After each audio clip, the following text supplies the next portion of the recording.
Serta salam tak lupa kita aturkan Mama di kehadiran mana? Nabi besar Terus Muhammad mama di Sallallahu mana? Alaihi Wasallam, yang insya Allah kita selaku umatnya akan mendapatkan syafaatnya di yaumil akhir nanti. Amin, amin, ya robbal alamin. Saya ucapkan selamat malam kepada seluruh peserta serta Bapak Zulfikar Ali M. Terima kasih saya ucapkan karena telah bergabung dalam webinar yang berjudul Marriage is Scary. Oke teman-teman, Alhamdulillah. Tadi kita sudah sedikit ngobrol-ngobrol ya sama Kak Dinda tentang kenapa sih judul ini yang dipilih. Terus tadi kita juga tanya-tanya sama teman-teman yang lain, kenapa sih interest sama webinar kali ini dengan tema Marriage is Scary. Oke, baik.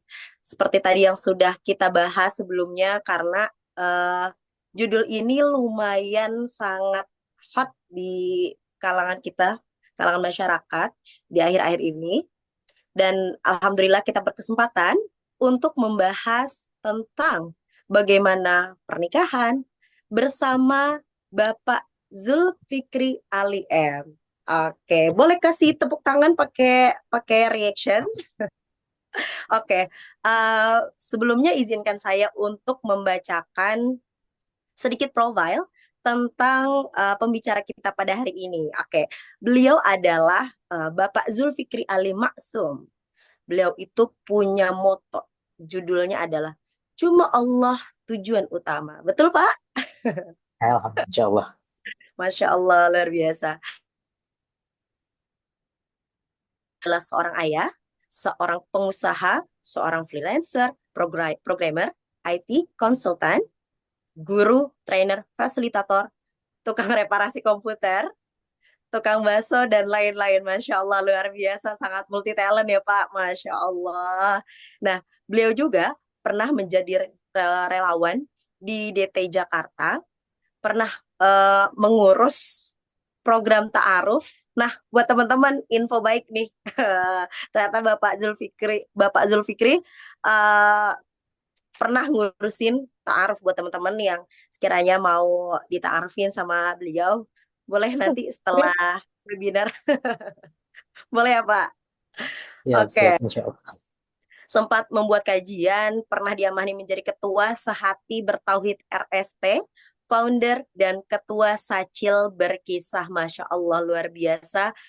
Pemateri kita pada hari ini, semoga dengan segala pengalaman beliau, beliau dapat memberikan semua ilmunya tentang bagaimana nanti kita menghadapi pernikahan untuk teman-teman yang belum menikah ataupun buat teman-teman yang sudah menikah bagaimana melanjutkan pernikahannya sampai nanti di jannahnya Allah.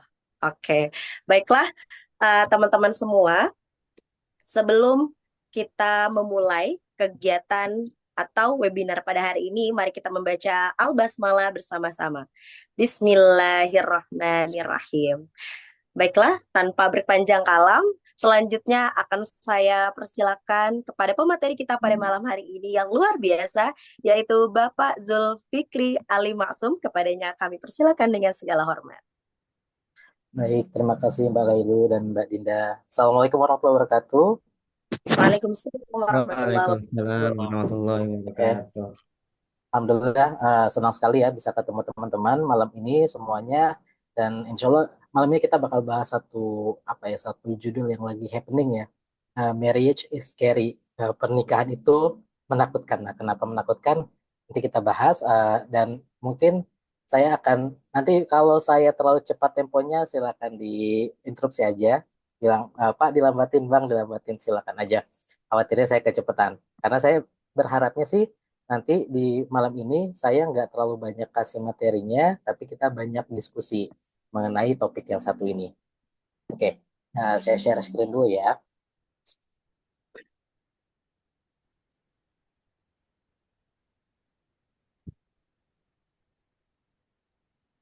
Oke, udah kelihatan? Sudah. Ya, sudah Siap. terlihat. Ini Pak. Oke, Bismillahirrahmanirrahim. Teman-teman, kita bakal bahas kajian malam ini tentang marriage is scary.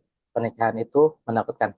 Nah, kenapa sih sekarang pernikahan itu dikatakan menakutkan? kita bakal bahas dulu mengenai apa yang lagi terjadi belakangan ini, hari-hari terakhir, bulan-bulan terakhir. Kenapa sih sampai ada kata-kata pernikahan menakutkan? Oke. Nah, ini salah satunya ya. Eh, Lagi banyak kasus KDRT gitu kan. Apalagi yang kemarin lagi rame. Lagi rame selebgram yang apa ya, kelihatannya menyenangkan sekali kehidupan pernikahannya. Bahkan mungkin bisa jadi couple goals untuk sebagian teman-teman di luar sana, tapi ternyata mengalami kondisi-kondisi KDRT, dan KDRT ini enggak apa ya, nggak jarang gitu, itu banyak sekali, nggak cuma yang itu aja. Itu contoh kasus yang lagi viral, tapi banyak banget, kayak di sini ada yang sampai dibunuh sampai dan lain-lainnya, bahkan sampai satu keluarga itu dibunuh sama ayahnya. Nah, ini salah satu yang akhirnya sekarang jadi, dan kebetulan viral gitu kan, kebetulan viral, pada rumah viral, dan akhirnya orang-orang jadi, wah ternyata pernikahan itu menakutkan. Nah, terus apa lagi sih yang bikin pernikahan menakutkan? Nah, ini kita mundur lagi beberapa bulan sebelumnya atau tahun-tahun sebelumnya. Lagi banyak isu tentang pelakor gitu kan. Pelakor digerebek, atau suami juga yang berselingkuh dan lain-lain. Udah Nah, gitu kan. mau tidur. Jadi, ya, jadi banyak sekali isu-isu pengkhianatan, perselingkuhan. Dan ini bikin orang, lagi-lagi karena viral, bikin orang makin trust isu gitu. Jadi nggak percaya lagi nih. Wah, gimana nanti kalau nikah gitu kan. Nah, terusnya case yang lain lagi. Nah, kalau ini lebih lama lagi. Ini case-case lama karena case tanggung jawab. Jadi tanggung jawab itu ini pernikahan itu jadi menakutkan, terutama untuk teman-teman yang laki-laki ya. Di sini yang laki-laki enggak. Nah, untuk yang laki-laki biasanya ini lebih menakutkan lagi untuk area yang ini karena tanggung jawab. Jadi jangankan sebelum nikah, majunya aja sudah menakutkan. Nanti baru mau maju ditanya, kamu udah punya uang berapa gitu kan? Kamu mau ngasih anak saya makan apa gitu kan? Nanti kalau sudah punya anak mau diapain gitu kan? Nah, ini area yang juga cukup menakutkan. Terus nanti yang lagi bikin menakutkan lagi adalah adanya anak-anak. Jadi ini salah satu variabel-variabel yang menakutkan untuk orang-orang yang berencana untuk menikah, anak-anak. Apalagi dengan viralnya di medsos ini, anak-anak kadang-kadang dicitrakan jadi sesuatu yang mengerikan gitu kan. A little monster, monster kecil yang kerjaannya berantakin semuanya, bikin semuanya tidak tertata, nggak ada lagi me time nanti kalau punya anak-anak dan lain-lain. Akhirnya ini juga jadi menakutkan. Nah, itu kira-kira beberapa variabel-variabel yang lagi happening, yang lagi viral, yang bikin ini semua jadi menakutkan. Nah, tapi saya mau kasih sedikit fun fact di sini ya. Nah, fun fact-nya, fakta yang menariknya adalah masalah tersebut tuh sebetulnya yang tadi yang kita bilang KDRT, perselingkuhan, tanggung jawab yang berat, anak-anak, itu udah ada dari ribuan tahun yang lalu. Jadi semenjak adanya pernikahan, masalah itu memang ada gitu. Tapi kok kenapa sih baru sekarang lagi rame yang katanya marriage is scary gitu. Kenapa baru sekarang rame di kalangan banyak orang pernikahan itu jadi sesuatu yang menakutkan. Padahal mungkin zaman-zaman ibu kita, orang tua kita, terus zaman kakek nenek kita, masalah ini udah ada. Masalah ini udah ada, tapi kok nggak ada sampai satu, ada kesepakatan bersama yang tidak tertulis yang mengatakan pernikahan ini menakutkan. Orang tetap pengen nikah, gitu kan? Orang tetap pengen nikah. Ini kan menarik. Kenapa dulu dengan masalah yang sama dan case-nya juga sama, orang tetap pengen nikah, tapi sekarang jadi marriage is scary. Jadi pernikahan itu menakutkan dan orang nggak pengen nikah. Atau kalau ada yang udah mau nikah, oke deh nikah, tapi kita nggak mau punya anak, child free aja gitu kan. Nah, nah ini yang jadi fakta yang menarik. Kenapa? Nah, sekarang sebelum saya jawab kenapa, saya mau jawab dulu. Nanti sebelum saya jawab yang tadi, kita mundur dulu. Kenapa sih ada variabel-variabel yang tadi menyebabkan pernikahan-pernikahan itu, pernikahan ini jadi menakutkan? Kenapa ada KDRT? Kenapa ada tadi pengkhianatan? Kenapa ada tanggung jawab yang tidak dilaksanakan? Atau ketika ada anak-anak, kenapa jadi menakutkan? Karena orang lupa bahwa pernikahan itu adalah bentuk ibadah, dan pernikahan, orang takut lupa takutnya harusnya sama siapa. Padahal kalau kita sadar bahwa pernikahan itu adalah mitsaqon ghalidhon, perjanjian yang kuat, sebagaimana Allah berikan apa ya, kabarkan uh, mitsaqon ghalidhon ini kalau di Quran cuma ada beberapa kata, dan itu cuma ada di dua hal. yaitu pernikahan dan perjanjian yang Allah ambil terhadap para nabi dan rasul. Jadi kalau orang sadar bahwa ini pernikahan itu adalah pertanggungjawabannya langsung kepada Allah, maka sebetulnya variabel-variabel yang menjadikan pernikahan menakutkan ini harusnya nggak jadi menakutkan. Karena kenapa? Karena akan tertahan. Orang nggak akan mau ngelakuin itu gitu kan. Orang melakukan itu yang akhirnya menjadi menakutkan ini karena orang lupa pada siapa seharusnya ia takut. Nah, jadi nanti boleh teman-teman kalau mau cari bisa cek di surat Al-Ahzab ayat 7 atau surah An-Nisa ayat 154. Nah, itu tadi kenapa tadi variabel beda. Nah, sekarang saya pengen balik gitu kan. Pertanyaan tadi, kenapa sih baru sekarang marriage is scary? Nah, saya balik. Nah, jawabannya adalah ini. Jawabannya adalah karena adanya kebodohan atau misinformasi yang difasilitasi. Jadi ada kebodohan yang difasilitasi oleh secara sistemik dan kita bersama pun kita bersama punya andil untuk memfasilitasi itu. Gimana sih kebodohan yang difasilitasi ini? Nah, ini saya bahas satu-satu ya. Jadi kita biasa ngambil apa ya rujukan untuk sebuah pernikahan itu bukan dari sumber yang tepat. Kita ngambil dari sumber yang salah. Contohnya film, sinetron, FTV gitu kan, novel, manga atau apalah gitu kan, atau sosmed. Nah ini yang bikin jadi yang saya katakan sebagai sebuah kebodohan yang kita fasilitasin. Sehingga ketika orang melihat pernikahan ini, jadi nggak sesuai dengan sebagaimana mestinya sebuah pernikahan itu dilihat.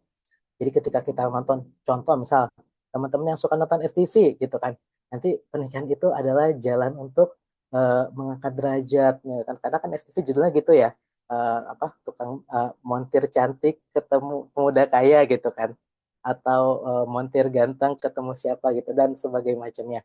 Jadi untuk mewujudkan mimpi itu, untuk angkat derajat atau yang suka sinetron juga, oh, jadi nanti ketemu keluarga yang kaya gitu. Jadi yang atau yang suka novel, yang novel romantis akhirnya ketika berbicara pernikahan mereka akan berpikir bahwa pernikahan ini adalah satu apa ya satu hal yang mereka ambil atau mereka jalani untuk mendapatkan apa yang romantisme gitu. Yang dikejar adalah romantisme, cinta gitu kan segala macam dengan bumbu-bumbunya dan yang tentunya nanti ketika berbicara romantisme nanti akan sesuai dengan uh, istilah dari penulisnya. Ada yang menggambarkan cinta seperti A, seperti B, dan seperti lain-lainnya. Nah, karena adanya tadi misinformasi ini, jadi kita ngambil rujukan salah dan ini difasilitasin sama kita semua.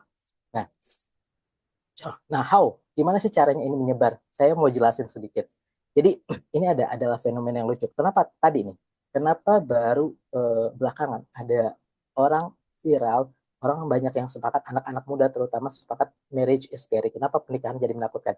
Karena adanya ini, adanya sosmed.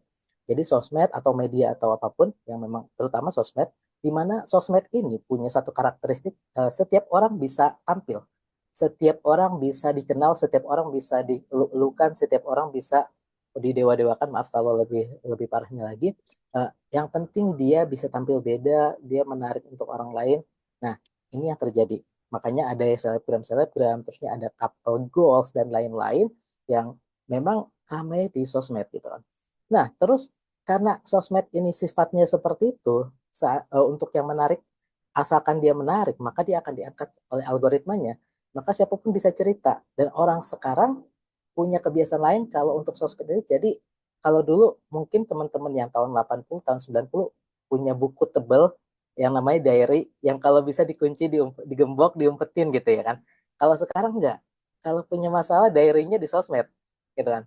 Jadi diary tapi seluruh dunia baca gitu. Nah, ini yang terjadi. Jadi ketika ada orang-orang yang tadi mengalami permasalahan dalam pernikahannya, maka dia laporan di sosmed.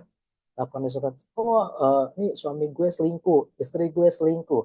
Atau tadi, misal ternyata kebetulan selebgram, terjadi kasus KDRT, akhirnya semua orang tahu. Nah, ketika orang melihat ini, orang akan beramai-ramai, gayanya netizen ya, akan beramai-ramai untuk cari tahu, komentar, nanti simpati, nanti akhirnya muncullah empati. Ketika muncul empati, akhirnya semua mengaminkan gitu, akhirnya mengaminkan bahwa ternyata pernikahan menakutkan. Nah, yang masalah adalah di sini, masalah ada di sini. Orang-orang yang tadi punya masalah dalam pernikahannya itu bisa jadi memang sudah punya masalah sebelum pernikahannya. Jadi mungkin keluarganya bermasalah, broken home, ayahnya nggak ada, ibunya nggak ada, atau tidak punya sosok ayah dan lain-lainnya yang akhirnya menyebabkan ketika mereka nikah, mereka punya masalah yang belum selesai dan akhirnya jadi masalah dalam pernikahannya.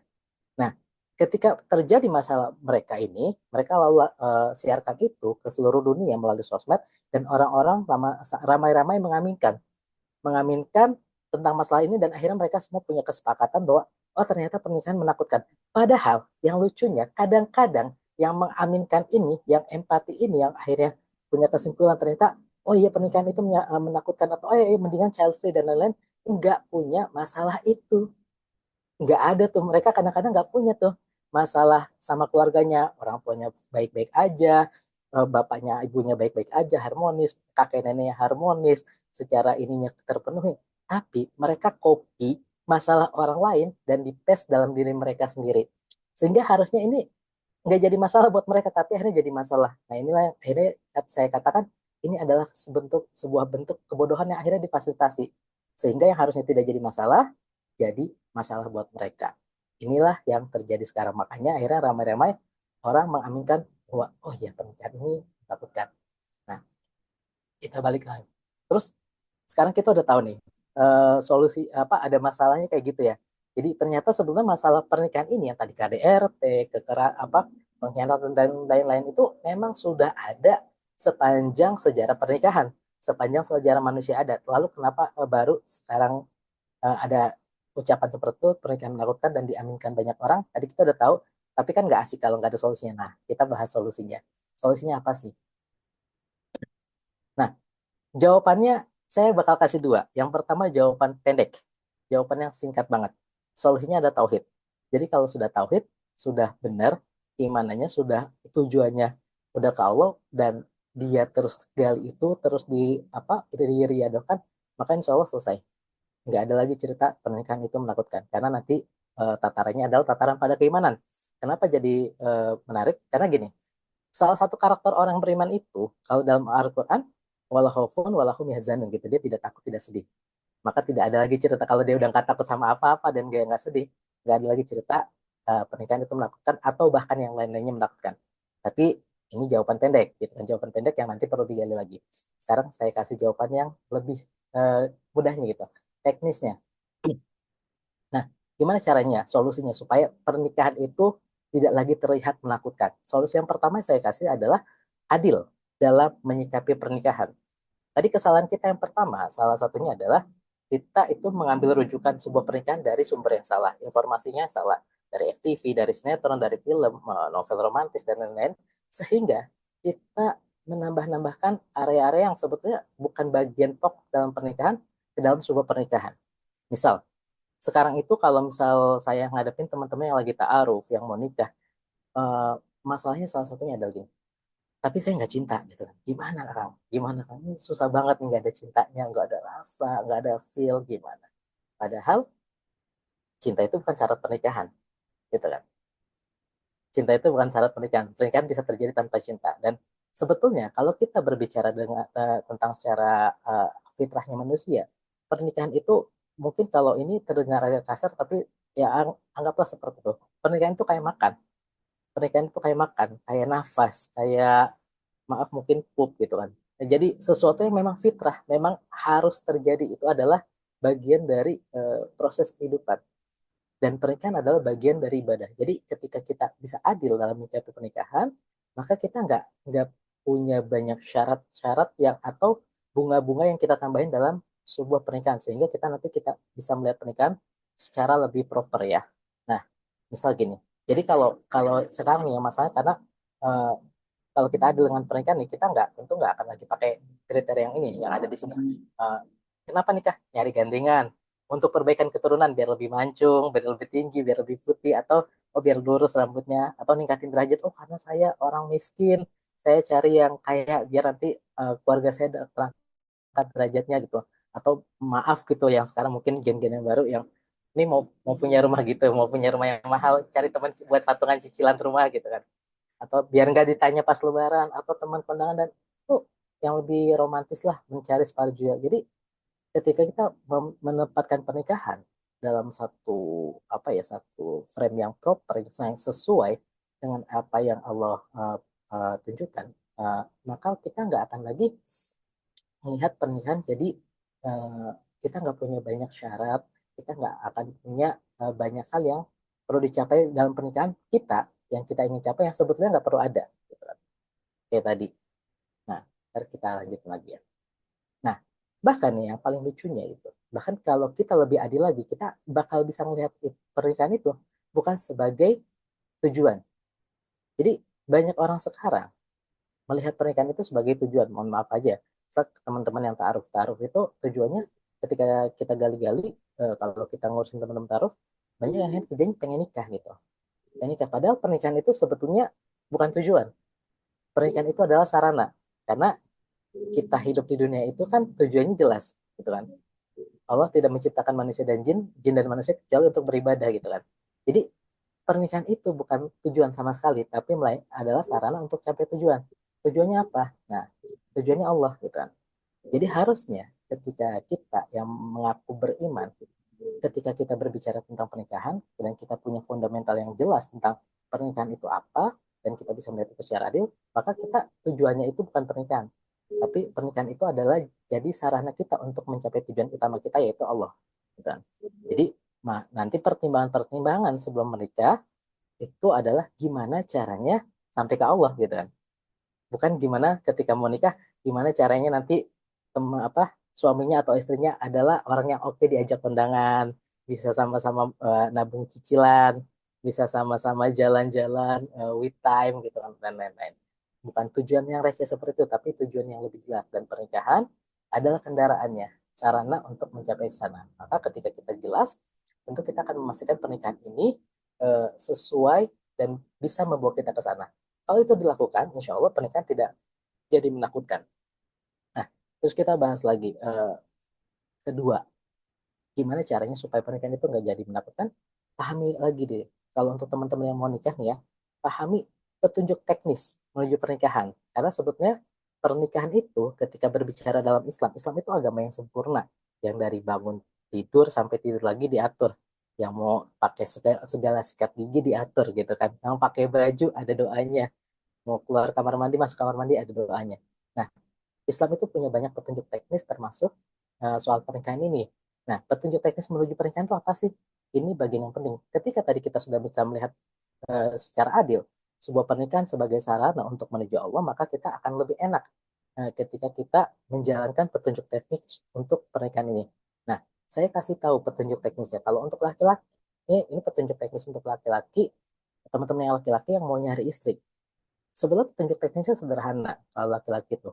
Kalau Rasulullah hadisnya cuma gini, wanita itu dinikahi karena empat, karena kecantikannya, keturunannya, hartanya, dan agamanya. Jadi kalau mau aman, kalau mau selamat, pilih agamanya. Jadi petunjuknya yang pertama secara teknis pilih agamanya. Nah yang kedua al-walud wal-wadud gitu, al-wadud gitu. Walud itu subur, bisa menghasilkan keturunan, bisa memberikan keturunan, dan wadud itu punya sifat kasih sayang.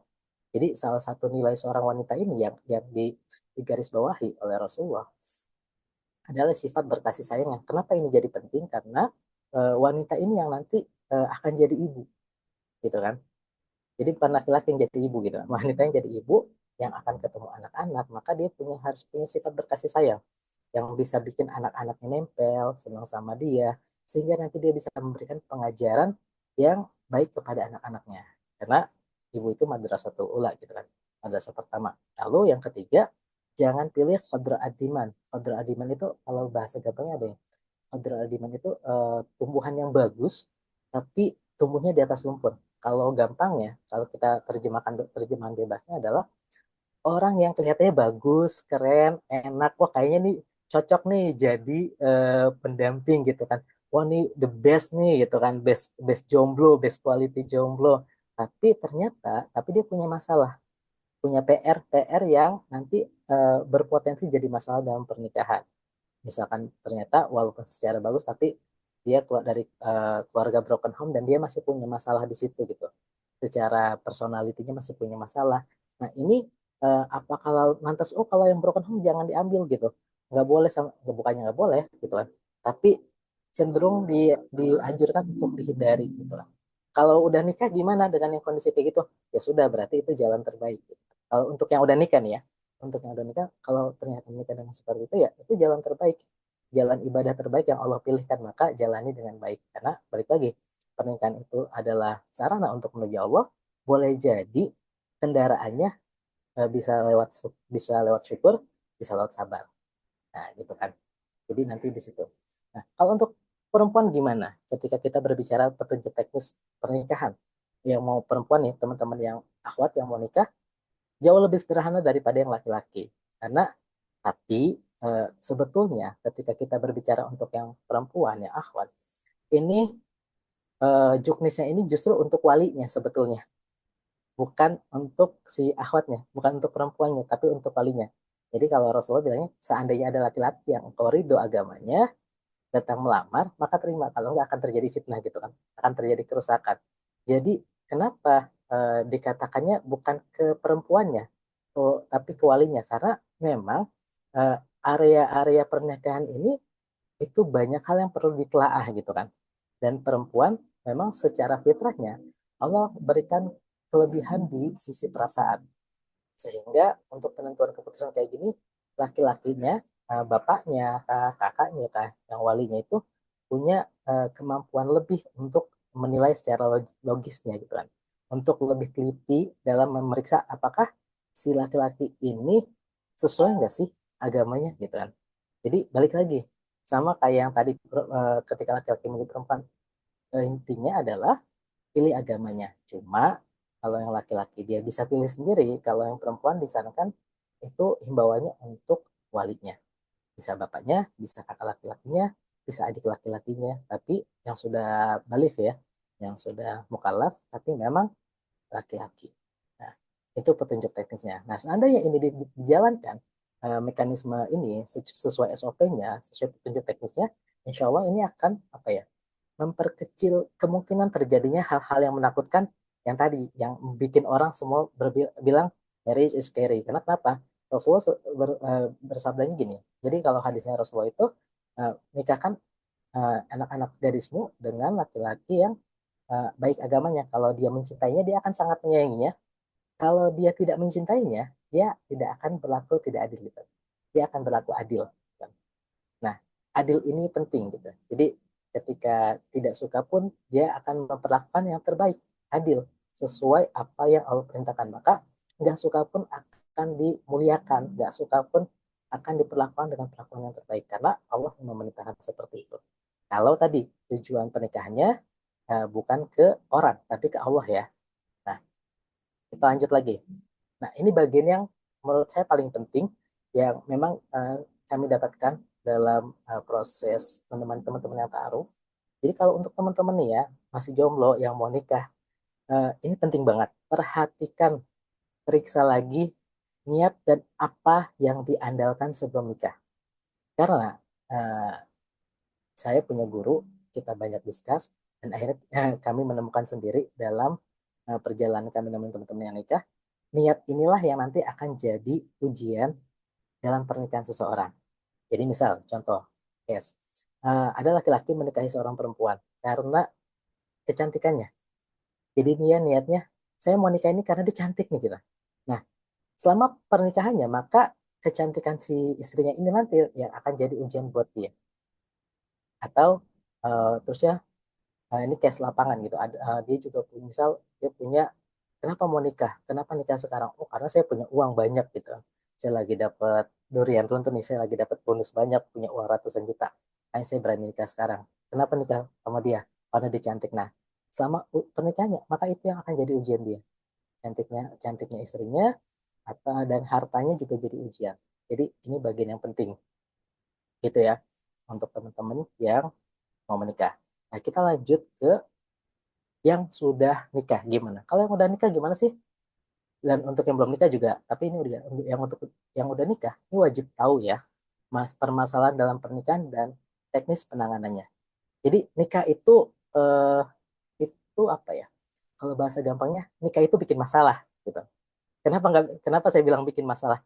Karena untuk jadi masalah, dua orang yang mungkin puluhan tahun punya hidup masing-masing, latar belakang berbeda, keluarga berbeda, pengalaman berbeda, keilmuan berbeda, dikumpulin jadi satu dalam satu rumah 24 kali 7. Itu pasti bikin masalah. Kita ketemu teman di kelas aja yang cuma ketemu mungkin berapa jam masalah gitu kan, apalagi ketemu orang lain yang nggak hidup bareng kita dari awal, udah punya gaya berpikirnya sendiri dan lain-lain. 24 kali 7 itu pasti akan jadi masalah. Nah, terusnya permasalahan apa aja dan teknisnya gimana sih? Nah, ini bagian yang menarik dulu. Saya mau bahas sakinah ketika berbicara tentang permasalahan dalam pernikahan. Teman-teman penasaran nggak? Jadi kalau kalau orang nikah itu kan pasti didoain ya. Semoga sakinah, mawadah, warahmah gitu kan. Tapi ada yang saya suka menitik beratkan pada sakinah karena menarik sakinah itu. Jadi sakinah itu kalau teman-teman mau cek, teman-teman bisa cek di surat At-Taubah ayat 26. Itu wama anzalallahu sakinah gitu kan. Maka Allah menurunkan sakinah, ketenangan ke hati Rasulnya dan ke hati orang-orang mukmin. Nah, tapi yang menarik adalah pada surat At-Taubah ayat 25, eh, Allah nggak lagi ngebahas tentang pernikahan, tapi tentang perang Hunain. Jadi surat At-Taubah ayat 25 itu membahas perang Hunain. Ingatlah ketika perang Hunain saat itu keadaan begitu genting, kamu ketakutan, kamu pengen mundur, kayaknya udah nggak mungkin lah, mau lari ke belakang, udah kayaknya udah coach, udah nggak bisa nih, mau nyerah, mau mau kabur aja gitu. Lalu ayat berikutnya 26 itu dikatakan maka Allah turunkan ketenangan. Jadi eh, ketika berbicara ini, maka ini ada isyarat bahwa sakinah itu adalah ketenangan yang diturunkan oleh Allah setelah terjadinya gejolak, yang luar biasa besar, gejolak yang yang bikin kita pengen nyerah, pengen mundur, pengen lari ke belakang. Nah, ini jadi menarik. Kenapa kok orang nikah didoainya supaya sakinah? Karena sebetulnya orang-orang tahu gitu kalau orang nikah itu pasti bakal ribut, gitu. Pasti bakal yang wah gitu, pengen mundur aja, kayaknya mau lari ke belakang aja. Maka didoakan semoga setelah semua itu Allah turunkan sakinah, Allah turunkan ketenangan sehingga jadi pernikahan yang sakinah, yang tenang. Dan sakinah ini nggak bisa didapetin kecuali ketika Allah jadi tujuan. Jadi kalau nggak balik ke Allah nggak akan terjadi sakinah ini. Nah, terusnya, oke, kita bahas masalah berikutnya. Nanti boleh kalau mau tanya, karena ini panjang, tapi kita per poin aja. Yang kedua, harapan. Oke, harapan adalah masalah dalam pernikahan. Bahkan kalau guru saya, salah seorang guru saya bilang, eh, masalah pernikahan itu cuma satu, harapan yang tidak sesuai dengan kenyataan gitu kan. Misal, contoh ketika kita berbicara harapan yang kenyataan tidak sesuai harapan ya. Eh, Suami istri, suaminya pulang, dia berharap, wah capek nih kerja gitu kan, pulang enak nih kayaknya kalau di rumah udah istri sudah senyum, istri menyambut dengan senyum, udah rapi, udah wangi, anak-anak udah rapi semuanya, rumah tidak berantakan, disiapin minuman, dipijitin, dibukain kaos kaki lah segala macam. Ternyata ketika nyampe rumah, wah anak-anak lagi lari-larian, mainan di mana-mana, istrinya masih pakai daster, bau bawang gitu kan. Nah, itu kan tidak sesuai itu. Udah ngarep-ngarep dari mana? Dari kantor, ternyata tidak sesuai kenyataan. Begitu juga istrinya. Ketika suaminya pulang, berarti oh suaminya pulang senyum, enak, bawa oleh-oleh, bawa martabak atau apalah gitu kan. Ternyata ketika suaminya pulang, suaminya udah kusut, kesel, marah-marah, bawa masalah dari kantor lagi gitu kan. Itu kan akhirnya, nah ini yang akhirnya nanti jadi meledak-meledak. Nah, ini pun sebetulnya penanganannya sederhana gitu kan. Sederhana kenapa?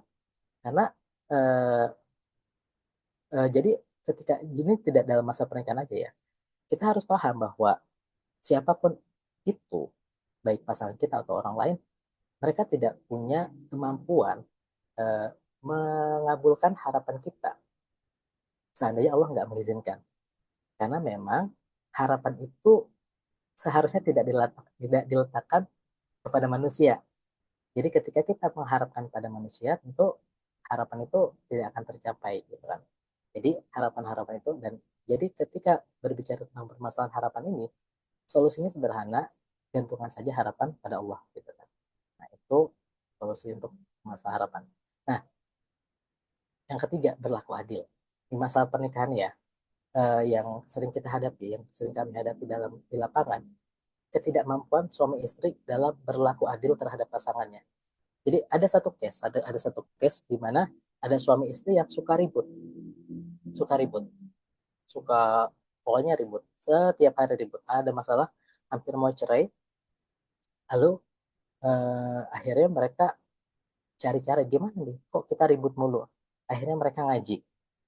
Dua-duanya ngaji, dua-duanya sering dengerin kajian, mau di YouTube, mau yang lain-lain. Pokoknya sering cari-cari bacaan dan ngaji gitu. Tapi setelah ngaji, ributnya makin parah. Nah, kenapa ributnya makin parah? Karena ternyata setelah saat ngaji, suaminya itu ngaji tentang kewajiban istri, istrinya ngaji tentang kewajiban suami. Nah, sehingga ketika yang tadinya aja udah masalah gitu kan. Ketika ngaji mereka masih makin punya banyak amunisi buat nembak. Tuh kan, harusnya kamu tuh kayak gini, kamu kayak gini gitu. Nah, akhirnya apa? Pernikahan ini jadi makin bermasalah. Maka solusinya adalah berlaku adil. Berlaku adil bahwa kita tidak bisa berharap, tidak bisa memaksa orang lain untuk memenuhi apa yang kita inginkan. Karena kita nggak punya kontrol terhadap orang lain. Begitu juga terhadap pasangan kita gitu. Maka berlaku adil saja. Tokoh utamanya adalah kita. Kalau dalam pernikahan setiap orang menempatkan dirinya sebagai tokoh utama, maka insya Allah dia nggak akan lagi repot mikirin supaya dia di provide sama orang lain, sama pasangannya, tapi dia akan berpikir gimana caranya dia bisa memberikan, gimana caranya dia bisa terus jadi makin baik, makin baik, makin baik. Nah, ketika ada dalam satu pernikahan pasangan yang seperti ini sama-sama sibuk dengan menjadi yang terbaik, memberikan yang terbaik, insya Allah nggak ada masalah. Nggak ada lagi cerita marriage is scary karena ini semua tentang memberikan yang terbaik. Dan karena memberikannya tadi, balik ke tujuan utamanya, karena Allah, ini makin lebih enak lagi. Next, ini masalah yang sering terjadi dalam keluarga yang tidak bisa, yaitu membedakan mana persoalan nasional, mana persoalan internasional. Jadi gini, persoalan nasional itu kalau bahasa saya itu adalah persoalan internal dalam keluarga yang memang harus selesainya antara suami istri aja. Nah, dan sementara persoalan internasional adalah persoalan di luar internal keluarga. Nah, banyak pernikahan yang akhirnya jadi bermasalah karena tidak bisa membedakan mana persoalan nasional, mana internasional, mana persoalan yang memang harusnya diselesaikan di rumah tanpa ada campur tangan orang lain, tanpa campur tangan keluar apa tua, mertua, sepupu dan lain-lain. Sekarang malah persoalan nasional diumbar-umbar gitu kan ke sosmed. Ya, bukan orang tua lagi yang ikutan, netizen yang ikutan makin parah. Nah, dan nggak bisa bedain mana yang persoalan internasional. Persoalan internasional itu persoalan yang nggak bisa diselesaikan di dalam rumah, gitu. Persoalan itu harus selesai di luar. Misal, contoh, persoalan, misal ya persoalan nasional, ribut masalah, taruhlah suami istri, istrinya minta martabak gitu kan, minta martabak manis, taunya suaminya belinya martabak asin, terus istrinya kesel gitu kan, habis itu diumbar-umbar di sosmed gitu kan. Itu kan jadi banyak masalah, emang dasar laki-laki gitu tidak tahu cara menyenangkan istri gitu kan. Akhirnya suaminya baca kan jadi masalah gitu kan, masalahnya tadinya kecil harus sederhana, oh ya udah dinikmati disyukuri atau beli lagi deh martabak yang manis, jadi masalah karena akhirnya misal, oh suaminya kok kamu lapor-lapor kemana-mana sih, atau laporannya ke mertua, mertuanya kamu tuh harus bisa nyenengin istri gitu kan, contoh gitu kan. Jadi makin nggak bisa selesai. Masalah yang harusnya sederhana yang cuma butuh satu langkah dua langkah selesai jadi tidak bisa selesai karena sudah jadi bola liar ada di mana-mana. Nah, kalau masalah persoalan internasional yang di luar bagian rumah tangga kita adalah misal gini, ada case yang misal punya saudara atau punya sepupu yang punya masalah gitu, punya masalah kelakuannya masalah dan lain-lain, terus kita ribut, kita nggak suka nih sama masalahnya. Tapi kita ributnya di dalam rumah. Padahal itu kan masalahnya sepupu kita, masalah saudara kita atau masalah teman kita. Itu kan nggak akan bisa kita selesaikan bersama pasangan kita. Karena itu masalah dia, masalah orang lain, masalah tanggung jawab orang lain. Tapi dibawa setiap hari ke dalam keluarga. Nah ini biasanya yang punya masalah kayak gini adalah yang suka gosip gitu kan. Jadi oh ada artis ini punya masalah, artisnya ya kita ribut masalah artis, artisnya kan kita nggak bisa selesain gitu kan. Akhirnya kita ribut sama pasangan, main kubu-kubuan, beda-bedaan. Padahal itu bukan masalah kita. Nah, jadi kemampuan kita membedakan mana persoalan yang memang jadi bagian kita, yang nggak boleh keluar, dan mana persoalan yang nggak perlu masuk, itu akan apa ya membedakan nanti kualitas dalam berumah tangga. Terus next, ini ketika kita berbicara dalam pernikahan, pernikahan itu ada proses pendidikan, terutama untuk laki-laki ya, untuk suami. Nah, kenapa proses pendidikan? Jadi ini bagian yang sering kalau kami bicarakan ke teman-teman yang suami, dulu kita punya kajian laki, banyak laki-laki yang nggak sadar sebetulnya apa sih kewajiban utama laki-laki ketika menikah. Jadi kalau dulu kita survei kita teman-teman yang laki-laki, apa sih kewajiban utama laki-laki ketika menikah? Semuanya akan sepakat menjawab finansial. Padahal finansial itu bukan kewajiban utama. Finansial itu kewajiban kesekian. Kewajiban utama itu adalah lindungi dirimu dan keluargamu dari api neraka. Jadi ada kewajiban utama suami itu ya itu gitu.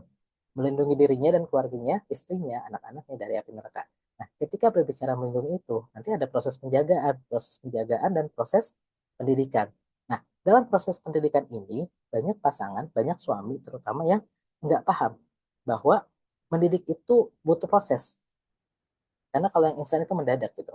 Jadi yang segera itu mendadak bukan mendidik. Tapi mendidik itu butuh proses. Kenapa butuh proses?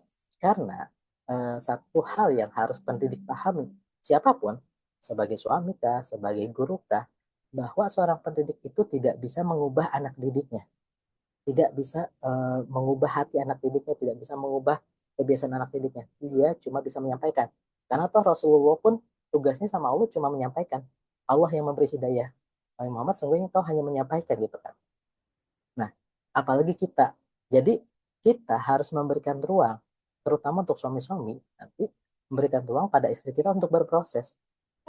Jadi ketika kita mendidik itu kita nggak langsung jadi ribut. Kan udah dikasih tahu dari kemarin, kan udah kasih tahu kok kayak gini lagi gitu.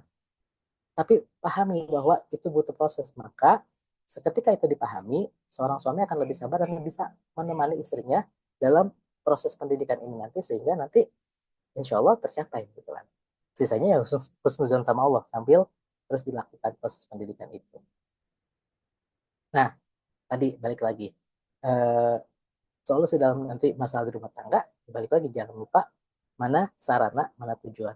Bahwa pernikahan ini sebetulnya itu bukan tujuan, sebetulnya sarana. Maka ketika ia diberlakukan sebagai sarana dan tujuannya sudah sampai, tujuannya sama-sama nih, kita sama pasangan tujuannya sama-sama ke Allah, nanti insya Allah akan ketemu. Ya, jadi kalau selama Allah jadi tujuan, nanti akan selalu ada ketemunya. Walaupun mungkin kayaknya tadi awalnya beda-beda. Yang satu gayanya A, yang satu gayanya B, yang satu berpikirnya C, yang satu D. Tapi selama Allah jadi tujuan, nanti sambil berproses insya Allah akan ketemu tuh solusinya. Nah, kira-kira itu dulu yang saya sampaikan mengenai apa topik marriage is care ini. Sisanya mungkin kita akan, saya harap banyak diskusi. Silakan saya kembalikan lagi uh, kepada Mbak Lailu. Terima kasih sudah mendengarkan. Assalamualaikum warahmatullahi wabarakatuh. Waalaikumsalam warahmatullahi wabarakatuh. Alhamdulillah, Masya Allah, luar biasa ya teman-teman ya. Materi pada hari ini tentang bagaimana cara kita untuk membangun pernikahan. Dikasih tips and tricksnya luar biasa, Masya Allah. Dan ilmu ini sangat bermanfaat untuk kita yang jomblo, ataupun teman-teman yang sudah menjalani hidup rumah tangga. Oke, baiklah. Untuk teman-teman yang ingin perihal bertanya kepada Bapak Zulfikri, dipersilakan boleh langsung open mic ataupun jika malu boleh bertanya via chat nanti dibacakan oleh saya. Oke, teman-teman dipersilakan untuk yang ingin bertanya, boleh open mic dari 50 lebih peserta. Semoga nih kita bisa lebih interaktif tentang marriage is care ini. Oke, sudah ada penanya pertama. Assalamualaikum Ustadz, saya mau tanya, kalau tidak menikah, apakah berdosa? Oke, Waalaikumsalam warahmatullahi wabarakatuh. Ini pertanyaan menarik. Jadi sebetulnya kalau tidak menikah apakah berdosa itu tergantung ya. Tidak menikahnya kenapa? Gitu. Tidak menikahnya kenapa?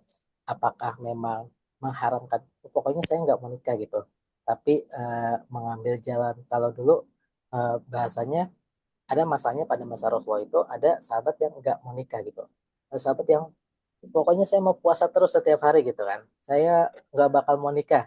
Nggak mau nikah itu kebiasaan umat-umat terdahulu, terutama di Yahudi dan di Nasrani yang memiliki jalan kerahiban. Jadi jalan yang orang-orang yang tidak perlu menikah. Bahasanya mengabdikan diri pada Tuhan. Dan itu diprotes sama Rasulullah gitu, diprotes sama Rasulullah. Sesungguhnya aku orang paling baik di antara kalian semua. Dan aku berpuasa juga berbuka. Aku juga menikahi perempuan. Jadi kalau tidak tidak menikahnya adalah tidak mau menikah, sama sekali tidak mau menikah, ya apa ya, tadi pokoknya saya pengen jalan yang kayak tadi ya, itu tentu berdosa. Tapi beda cerita ketika belum menikah gitu. Jadi mau menikah tapi entah belum dapat jodohnya, atau memang ada orang-orang yang memang diuji sama Allah sampai usia tuanya tidak menikah gitu kan. Walaupun dia pengen. Nah, dia pengen, dia berusaha, tapi memang dikasih kodarullahnya tidak menikah sampai tua, nah itu beda cerita gitu ya. Jadi bukan, sebetulnya bukan pada posisi tidak menikah ataukah menikah, tapi balik lagi kepada innama a'malu binniyat, tergantung niatnya. Karena kalau nikah tapi tujuannya juga jelek ya sama aja. Kalau dalam fikih itu kalau nikah tapi tujuannya misal laki-laki menikahi perempuan tapi menikahinya tujuannya untuk menyusahkan si perempuan, misalkan taruhlah memutus hubungan silaturahim dengan keluarganya, itu haram gitu kalau secara fikih ya, kalau kita berbicara fikih. Jadi ketika pernikahan itu dilaksanakan atau dia pernah punya dendam sama perempuan, dia oh saya mau nikahin tapi karena saya pengen, saya punya dendam kayak di sinetron-sinetron, nanti saya bikin hidupnya dia menderita, nah itu haram. Jadi balik lagi, persoalannya bukanlah menikah atau tidak menikah, tapi kenapa belum menikah, kenapa menikah gitu kan. Gitu. Oke, baik. Terima kasih banyak Ustadz atas jawabannya. Bagaimana Kak Dinda eh, atas jawabannya? Ada yang mau tanya? Oke, untuk teman-teman yang lain, jika bertanya, jika pertanyaan boleh silakan chat di kolom chat. Oke, sambil menunggu. Oh, udah ada nih. Baru saya mau nanya. Oh, enggak, bukan. Oke, Ustadz, kalau misalnya saya boleh izin tanya nih, Ustadz, soal pernikahan juga, cuman agak out of topic. Akhir-akhir ini ada yang sedang ramai, Ustadz. Pernikahan di bawah usia, pernikahan dini yang dilakukan oleh seorang influencer. Ada pro dan kontra.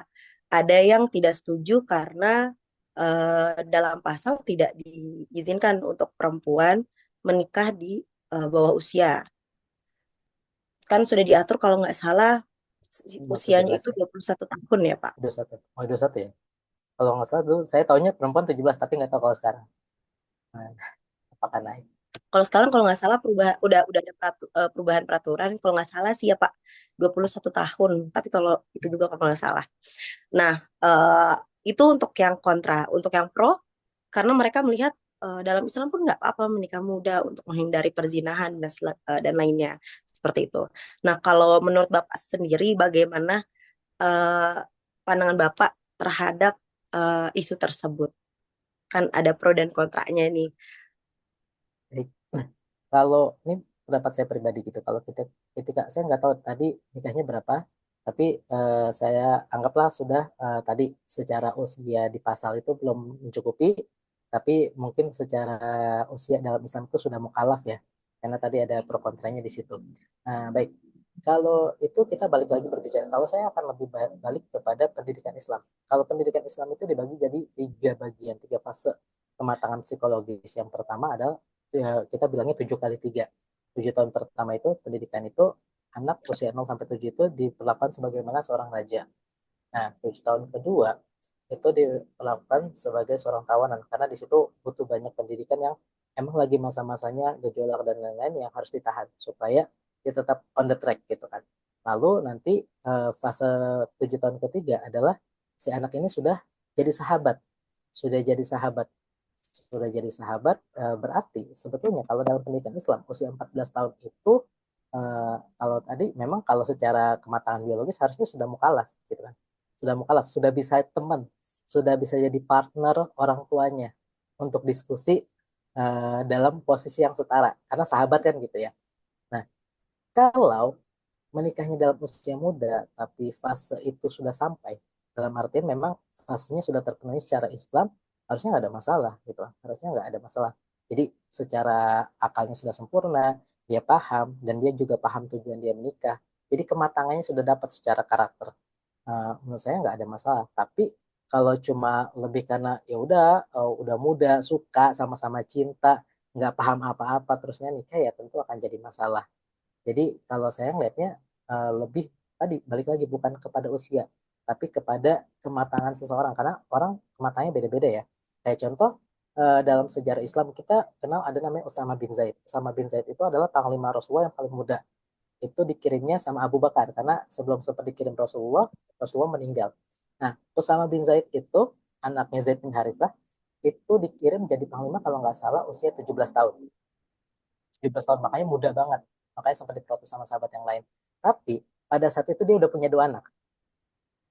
Jadi 17 tahun itu dia udah punya 2 anak gitu ya. Dan dia bukan lagi anak 17 tahun yang kayak mungkin anak-anak sekarang 17 tahun lagi galau mau ngapain ya gitu. Tapi dia sudah jadi gitu, udah matang. Nah, kalau memang proses perkembangan karakternya sudah matang seperti itu ya menurut saya nggak masalah, dia sudah mukallaf secara biologis sudah siap ya, walaupun mungkin perundangan kita belum tapi menurut saya nggak ada masalah gitu kan. Tapi kalau sudah 20 tahun udah 25 tahun tapi masih bermasalah secara perkembangan akalnya tentu akan jadi masalah gitu. Jadi balik lagi pernikahan itu bukan bukan nggak sesederhana usia berapa gitu. Kalau dari saya itu. Oke, baik. Terima kasih Ustadz atas jawabannya. Oke, selanjutnya ini ada pertanyaan dari Kak Riza. Assalamualaikum Ustadz. Perihal pernikahan kontrak ini apakah diperbolehkan ya? Karena kasusnya di daerah Bogor sana banyak terjadi dan pelakunya juga banyak orang timur sehingga mencoreng citra Islam. Oke, kalau nikah kontrak kita kenalnya dulu dalam Islam itu namanya nikah mut'ah. Nikah mut'ah. Dulu pernah boleh pada masanya, karena kan dulu banyak umat Islam yang berjuang jihad gitu kan, ada di mana-mana di perantauan. Sempat ada satu kasus yang akhirnya nikah kontrak karena kan di mana-mana punya kebutuhan biologis itu harus tersalurkan dan akhirnya nikah dengan jangka waktu yang ditentukan. Tapi eh, kebolehan itu pun sudah dihapuskan gitu. Jadi nikah mut'ah itu kalau yang saya pahami jumhur ulama sudah menyatakan bahwa itu udah nggak boleh gitu. Jadi cuma memang apa ya masih banyak praktek-prakteknya di lapangan kayak di Bogor. Kayak dulu saya sempat juga kakak di Bogor ya memang memang kasus seperti itu banyak dan pelakunya banyak dari Timur Tengah.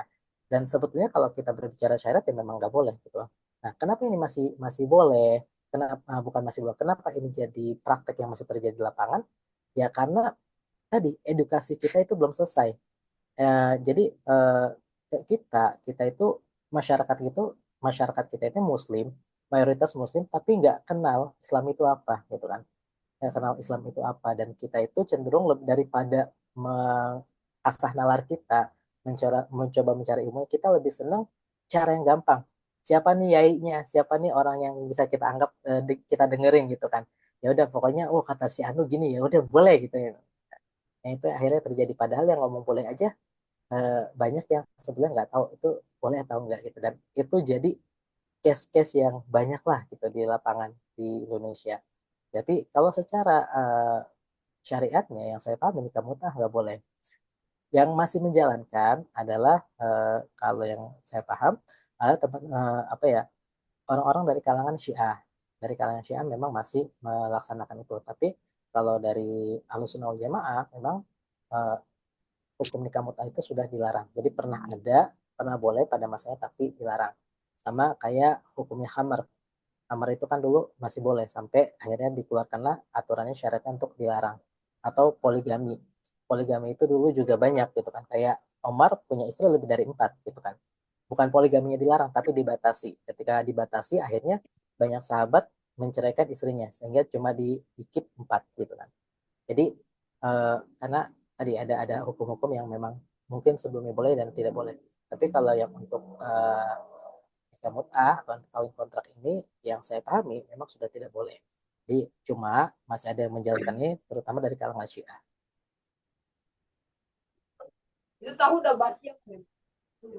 Oke, baik. Terima kasih Ustadz atas jawabannya. Oke Ustadz, ini Alhamdulillah nih. Masya Allah, pertanyaan berentet. Assalamualaikum Kak, aku mau titip tanya ke Ustadz, tapi tolong anonim ya. Assalamualaikum Ustadz, izin tanya, apabila kita punya orang tua yang divorce atau cerai, apakah nanti pernikahan kita akan baik-baik saja? Bagaimana cara menghilangkan ketakutan terhadap membangun komitmen karena agak trauma dengan apa yang terjadi di orang tua dan keluarga terdekat yang rumah tangganya banyak melalui konflik? Terima kasih Ustadz. Oke, ini menarik karena ini berbicaranya tentang luka pengasuhan ya. Jadi eh, memang ada masalah ketika tadi yang kayak tadi ceritanya kita punya keluarga yang mungkin pernah divorce atau eh, pernah mengalami kekerasan dalam rumah tangga, itu akan berpotensi terjadi lagi, terulangi lagi. Nah, sebetulnya obatnya sederhana, walaupun mungkin prosesnya nggak sederhana, tapi obatnya adalah tadi memaafkan. Jadi ketika kita memaafkan, kan gini, ketika misal untuk orang-orang teman-teman yang punya orang tuanya divorce gitu kan, dia kan pasti akan ada luka, ada ketakutan, apalagi misal keluarga juga banyak yang seperti itu, ada ketakutan yang nanti akan membayang-bayangi setiap langkah kehidupannya. Nah, memang caranya adalah dilepas, memaafkan, dan ya sudah diterima, menerima itu semua sebagai satu ketentuan takdir dari Allah, dan itu ada takdir yang terbaik gitu kan. Takdir yang terbaik dari Allah, dan ketika kita sudah sampai titik itu, insya Allah kita bisa lebih enak melangkahnya, sehingga kita nggak usah perlu bawa-bawa lagi dosa dosa apa ya, dosa warisan itu gitu. Nggak perlu bawa masalah warisan. Jadi masalah itu akan tetap ada selama nggak memaafkan, karena nggak dilepas tuh, masalahnya tetap digembol-gembol aja. Tapi kalau udah dimaafkan, sudah diikhlaskan, lalu eh, dia berhusnuzon sama Allah, maka insya Allah nggak masalah. Karena kenapa? Kalau saya berhusnuzon sekali ketika seseorang melakukan sesuatu dan dia husnuzon sama Allah, insya Allah akan baik-baik aja. Karena Allah sendiri yang jamin. Allah kan jaminnya gini. Ini bagian yang harusnya kita tuh belajar gitu. Uh, Allah tuh kan menyatakan dalam hadis qudsi, ana indadzoni ala abdihi gitu kan. Aku sesuai prasangka hambaku. Nah, kalau saya pribadi memahaminya, ini adalah sesuatu rumusan eksak. Eksak kenapa? Karena kalau sudah kita berhususan sama Allah, pasti jadi gitu. Kenapa pasti jadi? Karena yang berbicara ini, yang berfirman ini bukan manusia, tapi zat yang menyatakan dirinya sebagai zat yang maha menepati janji, gitu kan. Maka ketika Allah menyatakan dirinya sebagai apa? Aku sesuai prasangka hambaku, maka berprasangka baik sama Allah itu jadi bagian, jadi jaminan buat kita. Nah, maka berprasangka baik aja. Jadi jangan, oh ya, ya kan orang tua gue cerai, orang atau dulu misal ngalamin kekerasan dalam rumah tangga, ya nggak usah dibawa-bawa, dimaafin aja. Toh begini, orang tua kita mendidik kita pasti punya kekurangan, karena nggak ada manusia yang sempurna gitu kan. Tapi ketika kita sampai titik yang saat ini, dimanapun kita berdiri pada usia kita saat ini, dengan apapun yang Allah titipkan, sebetulnya dengan segala macam kekurangannya, orang tua kita itu sudah menjalankan fungsinya gitu kan, menjalankan fungsinya. Adapun kekurangan-kekurangannya boleh jadi itu bagian dari kebaikan yang Allah kasih ke kita, yang mungkin kita belum sadar. Karena Allah memberikan kebaikan itu kan tidak selalu dengan cara yang kita suka ya, gitu kan. Boleh jadi menurut kalian baik, tapi menurut Allah enggak, menurut kalian Allah baik, menurut kalian enggak gitu kan. Nah, Allah tahu, kalian enggak tahu. Jadi ketika kita berpikirnya, coba kita lihatnya dari kacamata Allah mau apa sih gitu dengan hidup kita saat ini? Kenapa sih kita dapat orang tua yang kayak gini? Apa sih yang kita pelajari, bisa ambil pelajaran dari situ? Ketika kita berpikirnya bukan tentang mendendam, tidak memaafkan, marah, insya Allah itu nggak akan jadi keburukan, malah bisa jadi kebaikan lagi untuk generasi-generasi setelahnya. Karena kita misal gini, kita mendapati orang tua yang divorce gitu kan, kita belajar kenapa sih sampai divorce gitu kan. Berarti kan sebetulnya saat itu ketika kita melihatnya dari sudut pandang yang itu, kita dapat kunci jawabannya sebelum orang lain mungkin tahu. Sebelum nikah kita udah tahu, oh ternyata ini loh jadi masalah kalau diterapkan dalam rumah tangga, maka yang tercipta nanti tadi divorce gitu kan. Kan kita nggak tahu. Nah, makanya gimana kita melatih diri kita untuk melihat segala hal itu dalam sudut pandang yang baik gitu kan. Kalau karena kan kalau di Al Insyirah gitu kan, fa inna ma'al usri yusra, inna ma'al usri yusra. Kalau orang nih ya, kalau orang kebanyakan mengartikannya pakai gaya sekarang semua akan indah waktunya pada waktunya gitu kan, habis gelap terbitlah terang, padahal sebenarnya nggak gitu. Ma'a itu bareng gitu, kalau diartikan secara bahasa Indonesia ma'a itu bareng, jadi sesungguhnya bersama kesulitan ada kemudahan. Jadi ketika kesulitan itu hadir di situ ada kemudahan, sampai disebut dua kali, bersama kesulitan ada kemudahan. Kalau kita baca tafsirnya Ibnu Katsir, bahkan Ibnu Katsir menyebutkannya, tafsirnya dia adalah bersama satu kesulitan ada dua kemudahan yang tersembunyi, sampai dibilangnya dua kemudahan dalam satu kesulitan. Nah, kalau kita ngelihatnya itu sulit, bukan berarti tidak ada kemudahan di situ. Memang kita terlatihnya untuk itu gitu.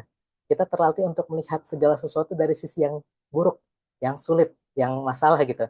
Nah, ketika kita belajar melihat Allah mau ngasih apa sih dalam setiap episode kehidupan kita, insya Allah kita bisa lihat itu. Jadi sesuatu yang kelihatan jelek bisa diubah jadi bagus, gitu kan?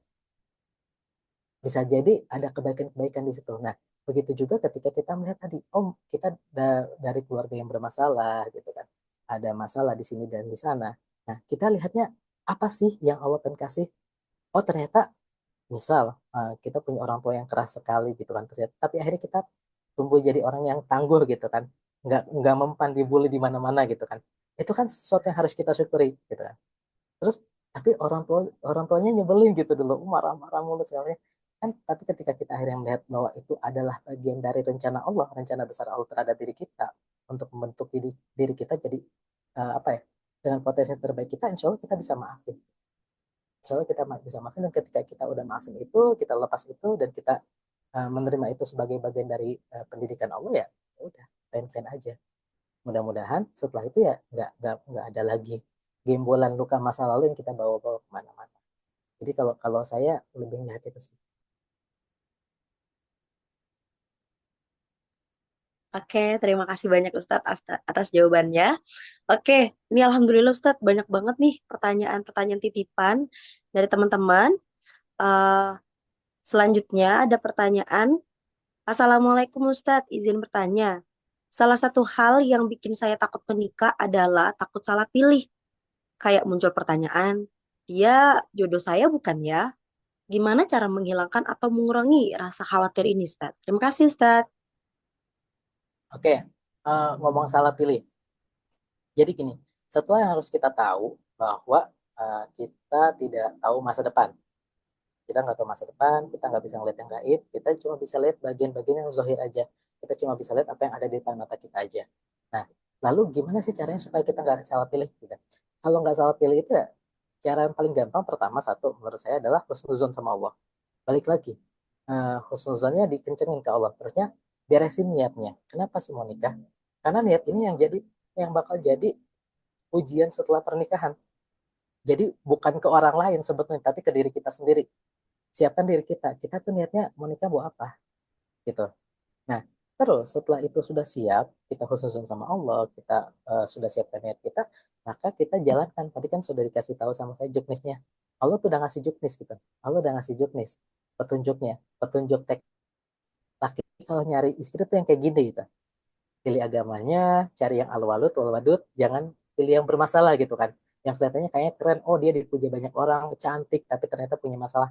No, jangan yang kayak gitu gitu kan. Atau uh, kalau untuk perempuan, tadi percayakan sama walinya, tolong ini dinilai laki-lakinya agamanya baik nggak, gitu kan? Agamanya baik nggak? Karena supaya tadi penilainya logis, nggak lagi pakai rasa, benar-benar bisa dilihat lebih objektif gitu kan. Nah itu kan kalau sudah tadi sudah husnuzon, sudah niat yang baik, niatnya karena Allah, terus sudah dijalankan segala macam petunjuk teknisnya, masa sih Allah apa ya? Masa sih Allah menyusahin kita gitu?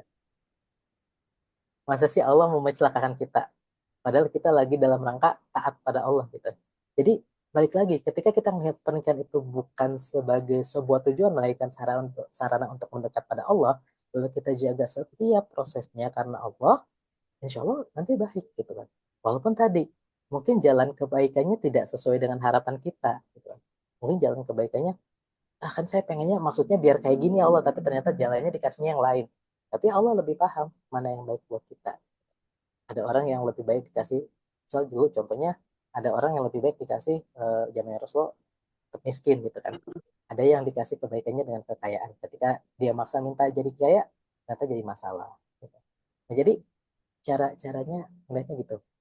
Karena kita supaya nggak salah pilih, ya tadi husnuzon sama Allah, niatin yang baik, pastiin prosesnya baik, dan jangan lupa istikharah. Jangan lupa istikharah. Dan ketika istikharah, gini, banyak case yang di lapangan yang kita temui bahwa ketika istikharah ini sibuk nih nungguin mimpi gitu.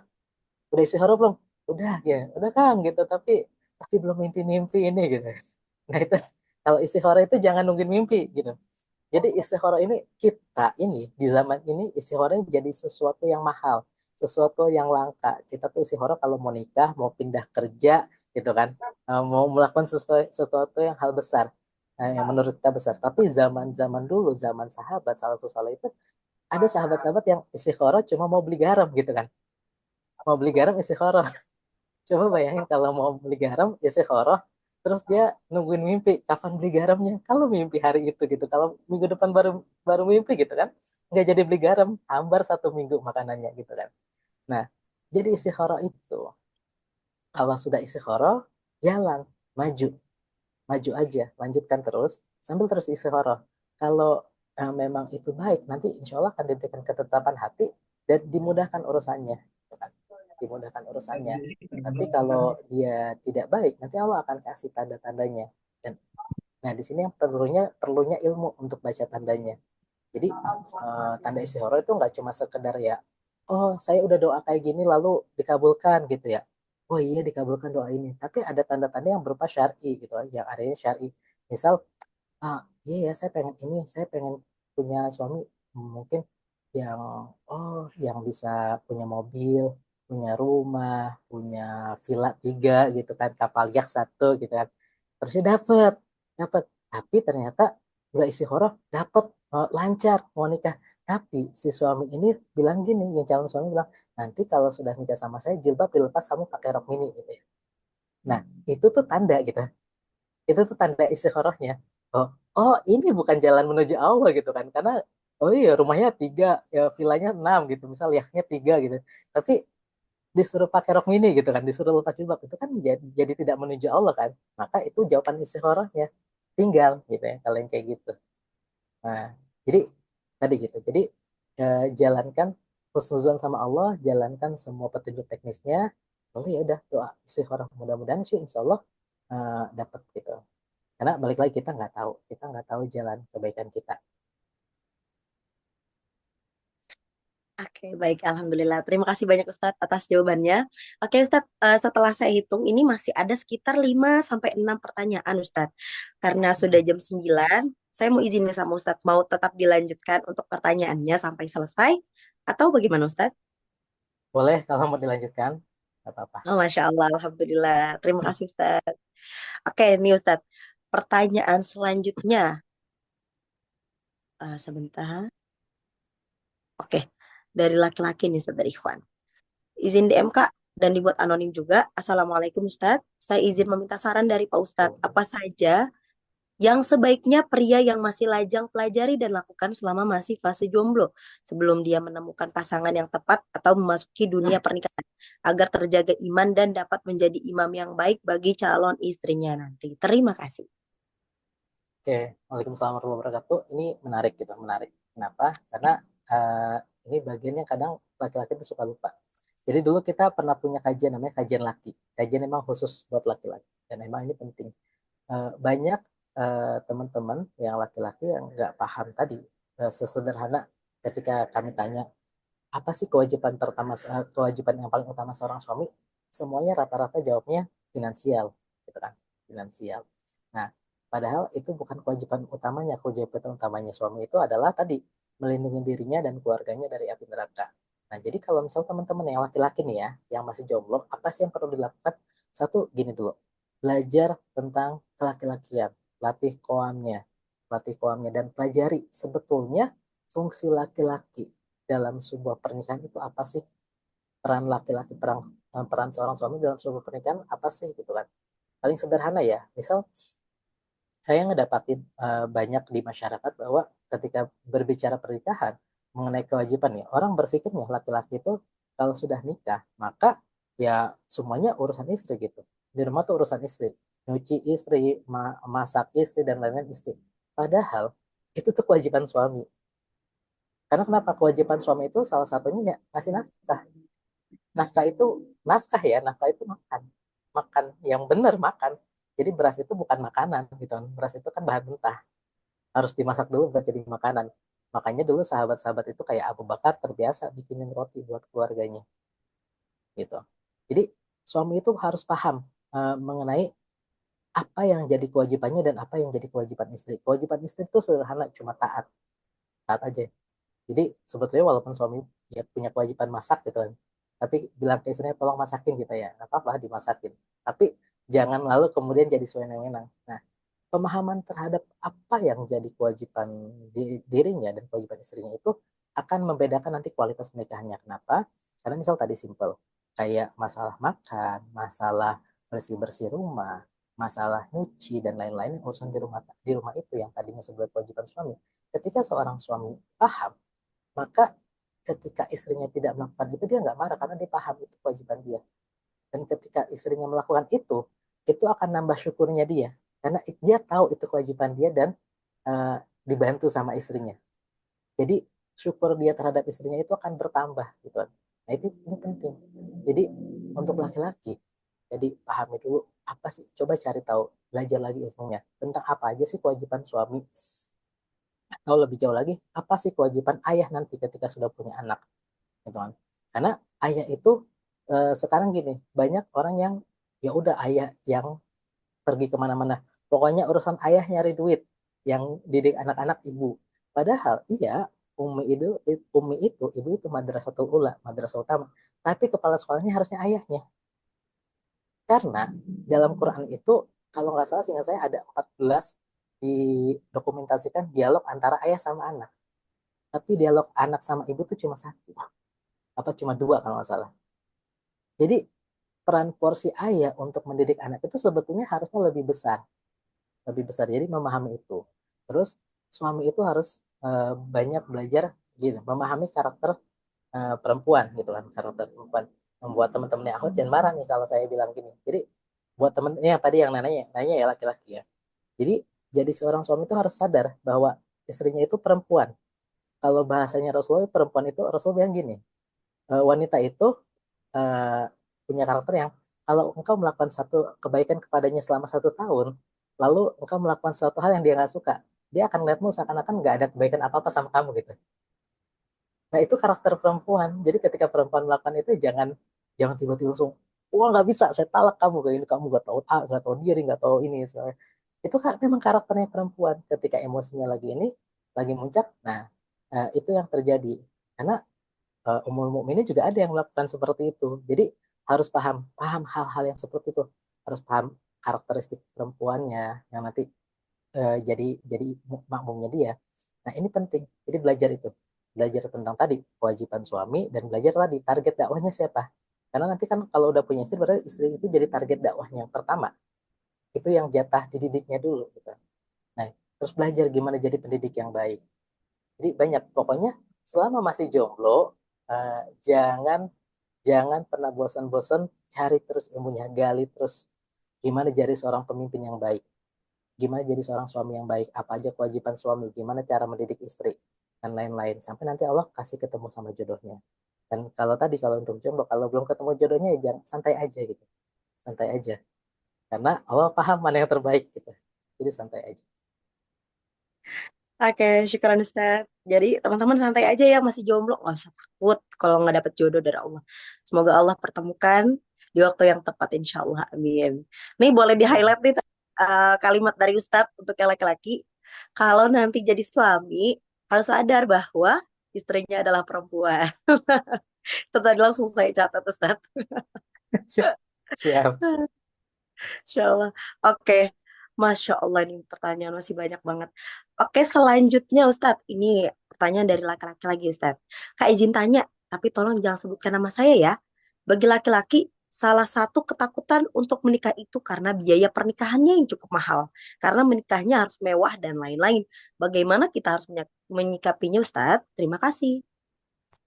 Oke, eh, banyak cara untuk menyikapi ini. Ya bisa dengan tadi, bisa nabung, bisa berusaha yang baik. Tapi yang pasti dipastikan bahwa gini, jangan terlalu fokus. Kalau saya pribadi, jangan terlalu fokus pada biayanya. Jangan terlalu fokus kepada berapa besar uang yang harus dikeluarkan. Kalau saya punya ini, ya nanti terserah ya. Ini pribadi sekali gitu. Saya punya satu konsep sendiri yang saya jalani dari waktu saya belum nikah. Kalau karena kan memang budaya kita gitu ya. Kadang-kadang orang nanya, kamu udah punya kerjaan apa? Nanti anak saya mau dikasih makan apa gitu kan? Kalau dulu saya punya jawaban nyeleneh gitu. Jadi kalau kalau saya bilangnya, ntar kalau saya ditanya, kamu kalau ditanya punya kerja apa ya, saya bilang saya nggak tahu, saya kerjanya nggak tahu gitu, saya nganggur gitu. Terus kalau ditanya nanti anak saya mau dikasih makan apa, saya tuh bahasa saya kan saya bilang jangankan anak bapak, saya aja nggak tahu saya besok makan apa gitu kan. Jadi saya tuh cenderung nyeleneh di sisi yang ini gitu. Karena buat saya gini, buat saya lebih baik ditolak cuma gara-gara harta daripada saya diterima cuma gara-gara harta. Nah, ini penting. Karena kalau ditolak cuma gara-gara harta, berarti sebetulnya kita tuh diselamatkan dari masuk ke lubang buaya gitu kan. Nah, daripada tadi diterima cuma gara-gara harta itu menakutkan. Nah, yang penting pastiin gini. Kalau untuk saya adalah gini, silakan perjuangkan sesuai kemampuannya gitu kan, kemampuannya maksudnya secara finansialnya silakan dipenuhi gitu, direncanakan macam-macam karena tiap orang punya gayanya masing-masing soal finansial ini, tapi yang pastikan aja bahwa prosesnya ini baik. Tadi yang tadi saya katakan, proses sama Allah niatnya baik, pastikan segala macam prosesnya dari hulu ke hilir itu baik. Proses datangnya gak usah pakai pacar-pacaran lagi gitu, langsung datang aja lamar gitu kan. Kalau ditolak ya nggak apa-apa gitu. Kalau laki-laki nih ya, buat yang teman-teman laki-laki, kalau ngelamar niatnya baik, udah niatnya baik, ngelamar dengan cara yang baik, ditolak jangan jangan susah gitu. Kalau buat saya jangan susah, ditolak karena ngelamar dengan cara yang baik itu menurut saya kalau ya udah jelek-jeleknya mati syahid lah gitu. Karena kan sudah memperjuangkan sesuatu yang sesuai dengan apa yang Allah mau gitu kan. Itu kan lagi diperjuangkan. Lalu orang lain nggak ngeliat itu ya biasa aja. Jangan jangan jadi kecil hati lalu merasa oh wah saya ditolak, wah saya nggak punya harga gitu, nggak gitu. Karena gini, ada dua orang sahabat Rasulullah yang pernah ditolak lamarannya dan yang nolaknya nggak nanggung-nanggung, Rasulullah langsung yang nolak gitu kan. Jadi dulu ketika Sayyidatina Fatimah belum menikah gitu kan, itu yang ngelamar dua orang. Abu Bakar ngelamar, Umar ngelamar, dan dua-duanya ditolak gitu kan sama Rasulullah. Rasulullah kasihnya ke Ali bin Abi Thalib. Tapi sampai detik ini kita tuh nggak ada yang lihat Abu Bakar jelek gara-gara ditolak lamarannya sama Rasulullah. Kita nggak lihat Umar jelek gara-gara ditolak lamarannya sama Rasulullah. Jadi untuk teman-teman yang ikhwan, ya udah, jangan takut ketika ditolak, biasa aja. Jadi kalau ditolak itu anggap aja sebagai memang tadi, memang bukan jodohnya. Allah siapkan yang lebih baik, insya Allah gitu aja. Jadi santai aja. Yang pasti pastiin, pastiin aja eh, ini prosesnya baik gitu.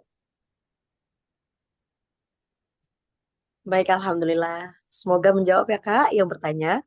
Oke, Ustadz, masih tetap mau lanjut pertanyaan selanjutnya? Monggo silakan, saya masih siap temenin insya Allah. Masya Allah, Alhamdulillah, luar biasa. Syukron, Ustadz. Oke, pertanyaan selanjutnya ini masih dari Ikhwan, Ustadz. Uh, Tolong dong tanyain, sekarang kan lagi di branding kalau istri di rumah itu patriarki atau membatasi kebebasan perempuan untuk berkarya. Kalau pendapat Hmm. Ustadz, bagaimana? Oke, gini, eh, menarik. Ini pertanyaan menarik. Jadi, kenapa ini jadi kekhawatiran? Karena kita punya, kalau menurut saya pribadi, karena kita punya masalah inferiority complex. Jadi kita tuh ngerasa rendah diri sama yang lain, gitu kan. Jadi ketika ada orang yang pakai, oh kalau Islam tuh patriarki, terus kita ngerasa, masa sih Islam patriarki? Padahal kan kita paham bahwa itu bukan masalah patriarki, gitu kan. Sama aja kayak dulu, eh, saya masuk saya masuk orang yang suka gemes kalau ketika lagi rame-rame, oh demokrasi, lalu kita rame-rame bilang, oh Islam juga demokrasi. Kalau saya bilangnya, Anda nggak pede, Anda harusnya berani bilang gitu. Kalau kata saya, kita nggak pakai demokrasi, kita punya sistem yang lebih baik dari demokrasi gitu. Nah, Ketika yang kayak gitu, santai aja gitu, santai aja. Toh kita paham nilai aslinya bukan itu. Lalu ketika ada orang lain yang nuduh itu, ya biarin aja, jalan aja. Nanti akan terbukti kok kalau bukan itu gitu kan. Jadi kalau kalau misal gini, saya belajar dari anak saya. Anak saya, eh, alhamdulillah di rumah kita sama anak-anak itu kita nggak ada TV, nggak ada yang lain-lain.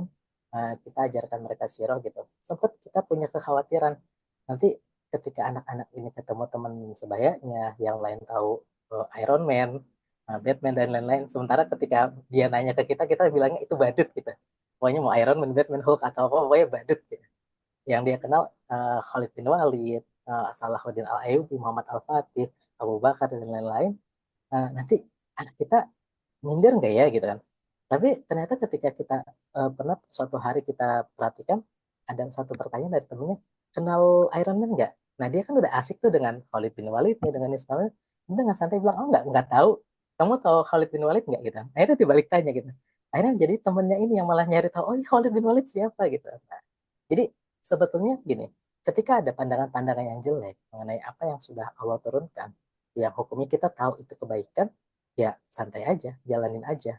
Kalau saya tipikal yang ngerada cuek kalau yang kayak gini, menurut saya gini, saya punya satu moto dalam hidup saya selalu bilang gini, emas itu tetap emas, walaupun seluruh dunia bilang itu tai, dan tai tetap tai, walaupun ditaruh di dalam kotak emas dan seluruh dunia muja-muja bilang itu emas. Jadi kalau kita udah tahu itu emas, santai aja. Walaupun seluruh dunia bilang, oh tai, ya kan mereka yang nggak tahu gitu. Kita tahu, ya udah santai aja. Jadi kalau secara penggiringan opini gitu ya, gimana ya udah santai aja, buktikan saja bahwa bukan itu. Silakan jelaskan. Kalau yang paham secara ilmunya, jelaskan. Tapi kalau orang nggak mau tahu, nggak mau paham, tetap mau nuduh, ya biarin aja. Gitu. Bukan jadi bukan jadi kewajiban kita untuk melayani itu terus. Capek habis waktu kita yang lain dan harusnya untuk yang lain-lain. Cuma capek sibuk ngurusin itu ya. Kita buktikan saja dalam prakteknya. Ketika itu sudah terejawantahkan dalam kehidupan kita dengan baik, ya insya Allah nggak ada masalah. Itu aja sih kalau menurut saya. Oke, terima kasih Ustadz. Jadi kita emang nggak bisa menyenangkan seluruh hati orang lain ya Ustadz ya. Kita juga nggak Dan bisa kita nggak membuat punya orang kewajiban itu. betul sekali. Oke, pertanyaan selanjutnya. Assalamualaikum, Afwan Ustadz. Oh iya Ustadz, sebelumnya silakan boleh minum dulu Ustadz. Siapa tahu Oh boleh ya, saya terima kasih banget boleh minum. Saya minum dulu sebentar Afwan ya. Ustadz lupa untuk mengingatkan. Alhamdulillah, Masya Allah. Oke, pertanyaan selanjutnya. Assalamualaikum, Afwan Ustadz. Tadi kan sedikit disinggung tentang tanya jawab. Sekarang ini kan muncul istilah sandwich generation. Biasanya Hmm, khawatir tidak mampu menafkahi keluarganya jika menikah, baik orang tuanya atau keluarga yang akan ia bangun. Tapi di sisi lain, dia ingin menikah, tapi banyak pertimbangan karena hal tersebut. Di posisi seperti itu, kira-kira solusi yang paling bijaksana dan paling baik apa ya, Ustadz? oke. Mungkin saya jawabnya sedikit berkaca pada pengalaman. Jadi satu hal yang harus kita pahami bahwa setiap orang itu yang ada di dunia ini sudah dijamin rezekinya oleh Allah. Dan kita bukan penjamin rezekinya. Gitu. Jadi orang tua kita sudah punya rezekinya sendiri, adik-adik kita punya rezekinya sendiri, istri kita, anak-anak kita semua punya rezekinya sendiri. Dan yang ngasih rezeki bukan kita, Allah. Nanti mungkin bisa lewat jalur kita, mungkin bisa lewat jalur yang lain. Jadi ketika berbicara sandwich generation, kenapa jadi ribet, jadi riwah? Karena posisinya gini, pemberi rezeki itu kan sebetulnya Allah. Lalu kita pindahin nih posisi posisi tanggungan yang Allah itu jadi ke kita, ke pundak kita. Kita ngerasa bahwa kita lah yang harus menjamin rezeki orang tua kita, menjamin rezeki istri kita, menjamin rezeki anak-anak kita. Padahal bukan kita yang harus menjamin. Tugas kita usaha. Usaha untuk menafkahi itu. Yang ngejamin rezekinya Allah. Bisa lewat jalur kita, bisa lewat jalur yang lain. Nah, pemahaman mengenai eh, rezeki ini nanti akan bikin itu jadi berbeda. Jadi harusnya ketika paham tentang ini, kita nggak perlu khawatir. Nggak perlu khawatir lagi soal itu. Yang kita perlu khawatirkan adalah saya sudah ngelakuin apa untuk tadi ngejemput rezekinya. Bukan lagi, oh nanti bakal makan kan nih gitu. Kalau kalau saya alhamdulillah gitu. Misal ya udah mungkin ini cerita cerita cerita, mudah-mudahan ya Allah Bismillah, mudah-mudahan nggak jadi cerita ria atau gimana mana. Jadi ini ada satu hal yang saya syukuri, sangat saya syukuri ketika saya menikah. Jadi ketika saya menikah itu, ucapan saya sama istri itu yang pertama adalah gini, oke, kita sudah nikah, mulai hari ini, mulai detik ini, saya suami kamu, kamu istri saya, dan jangan pernah minta apa-apa sama saya. Jadi ucapan saya yang pertama itu, karena saya sama kamu sama-sama makan rezeki, kita nggak bisa ngasih rezeki, yang ngasih rezeki kita Allah, jalurnya mungkin salah saya, mungkin salah kamu, bisa yang lain lain dari yang lain-lain. Maka mulai detik ini kalau kamu butuh apa-apa, kamu ingin sesuatu, silakan minta sama Allah, laporan sama saya biar saya bisa perjuangin gitu. Jangan minta sama saya karena saya nggak bisa ngasih apa-apa. Dan alhamdulillah kadarulahnya ya, kita banyak ngerasain kondisi-kondisi yang ketika itu belum diucapkan udah dapat gitu. Jalurnya ya suka-suka Allah gitu, suka-suka Allah. Nanti kalau tuh ada yang datang dari mana entah lagi, tapi itu, nah, apa ya, pemahaman kita bahwa rezeki itu bukan tugas kita, bukan ada di pundak kita. Tugas kita adalah tadi ngejemputnya, tapi ini adalah bagian Allah, karena Allah yang menyatakan diri harus gitu kan. Itu yang nanti bikin sebelum kita nggak perlu khawatir masalah sandwich generation ini gitu, karena kita udah ngerasa dijamin ketika nanti punya anak-anak. Ya misal kita, saya pernah ngerasain kondisi yang tidak punya uang, terus anak mau lahir ya. Di saat itu saya cuma yakin gini, ketika anak saya lahir, dia lahir, maka dia sudah ada yang jamin rezekinya. Allah yang jamin, dan Allah yang jamin, dan alhamdulillah ada gitu, ada.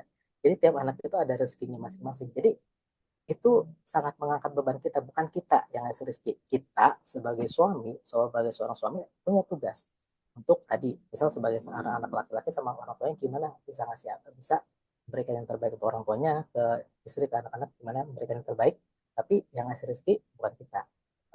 Nah, ini pemahaman ini jadi penting.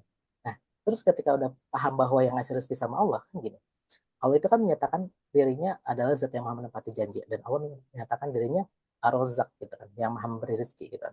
Maka sebetulnya ketika kita paham ini dan kita menyatakan diri kita beriman, ketika kita khawatir akan rezeki kita esok hari, lusa, itu kan secara tidak langsung kita kan itu apa ya, sebuah hinaan kepada zat yang menyatakan dirinya Ar-Razzaq gitu kan. Padahal kita mengimani itu.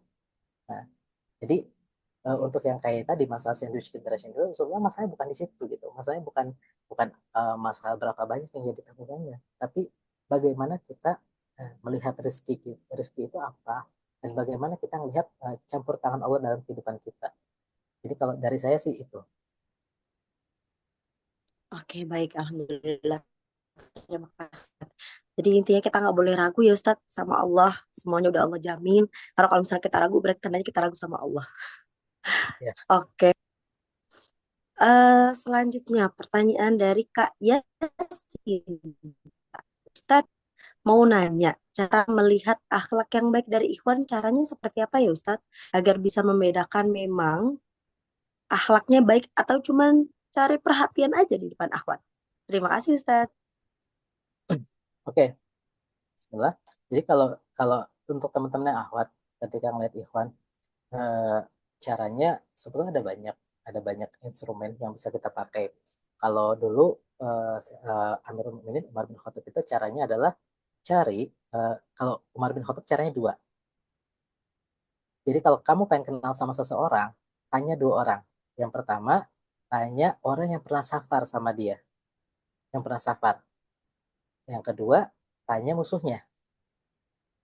Jadi yang orang pernah konflik sama dia gitu. Jadi kalau orang yang pernah safar, dia akan lihat nih kelebihan dan kekurangannya segala macam, sehingga nanti punya jawaban yang objektif. Atau musuhnya, kalau musuh udah bilang ini orang, dia nggak suka, namanya musuh ya, nggak suka, tapi dia mengakui ada nggak kebaikannya, terus dia bisa bilang oh ini baiknya ini, itu objektif sekali gitu. Jadi itu caranya Umar, itu salah satu instrumen yang bisa kita pakai. Jadi bisa tanya teman dekatnya, bisa tanya, terusnya bisa juga cek dari apa, dari wawancara. Ada kan tanya jawab hal-hal yang penting. Terus kalau mau ditanya misal, terutama untuk perempuan ya, untuk laki-laki coba tanya marahnya gimana. Jadi kalau kalau kalau misal kita punya kesempatan untuk nanya teman dekatnya atau orang yang pernah safar sama dia, pernah nggak dia marah? Terus gimana sih dia kalau marah? Terus eh, cek juga kesesuaian antara ucapan sama perbuatannya. Karena kalau emang dia laki-lakinya cuma lagi TP-TP aja nih, tebar pesona aja, tentunya ucapan sama yang perbuatan kan nggak bakal sinkron. Dan itu banyak gitu, banyak. Misal case-case dulu gini ya, kita eh, misal kita baca CV. CV kalau ngurusin tarif itu CV-nya indah-indah semua, indah-indah semua. Jadi kayak kenapa mau nikah untuk apa menjalankan sunnah Rasul, menjalankan perintah Allah gitu kan. Terus mau keluarga yang kayak gimana sih, bangun keluarga yang sebenarnya? Oh, keluarga Qurani yang baik segala macam yang bisa membawa ke jannah.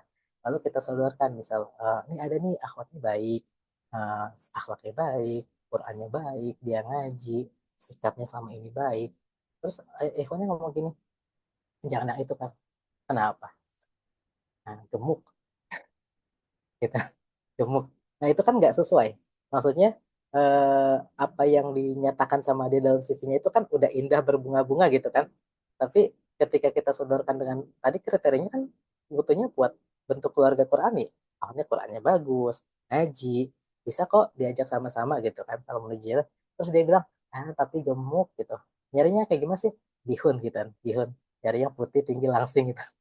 Nah, itu kan udah nggak sesuai gitu kan, nggak sesuai. Jadi perhatikan kesesuaian antara apa yang dia ucapkan sama apa yang dia lakukan, karena ngomong indah itu gampang, tapi melakukan apa yang dia omongin itu adalah hal yang berbeda. Dan tadi kalau mau instrumen, silakan cari tahu siapa orang yang pernah safar sama dia, siapa musuhnya, atau orang-orang yang pernah muamalah sama dia, untuk tahu kualitas dia dalam interaksi dengan orang lain. Dan bisa kalau untuk perempuan lagi tanya ke laki-laki gimana gaya marahnya. Karena pernikahan itu adalah satu apa ya, yang lingkup yang penuh masalah gitu. Nanti jadi akan ada banyak kesempatan untuk marah, dan itu yang nanti akan dihadapi dalam pernikahan. Gitu.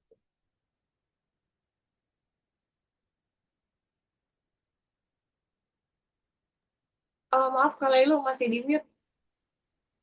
Masih di mute. Oh, ya. Oke, Masya Allah. Syukran Ustadz atas jawabannya. Oke, baik teman-teman. Mengingat waktu sudah hampir pukul setengah 10 malam. Mungkin ini terakhir kali ya Ustadz ya. Ada salah satu penanya yang ingin bertanya melalui open mic. Oke, boleh. Oke, baik. Dipersilakan untuk Kakak Halo untuk open mic. Masya Allah. Terima kasih Kak Lelu untuk kesempatannya. Semoga ini jadi pertanyaan terakhir saya agar tidak menghambat waktunya Ustadz. Sebelumnya Ustadz, jazakallah khair atas ilmu yang disampaikan pada malam hari ini yang sangat Masya Allah. Untuk saya pribadi sangat jelek makdek.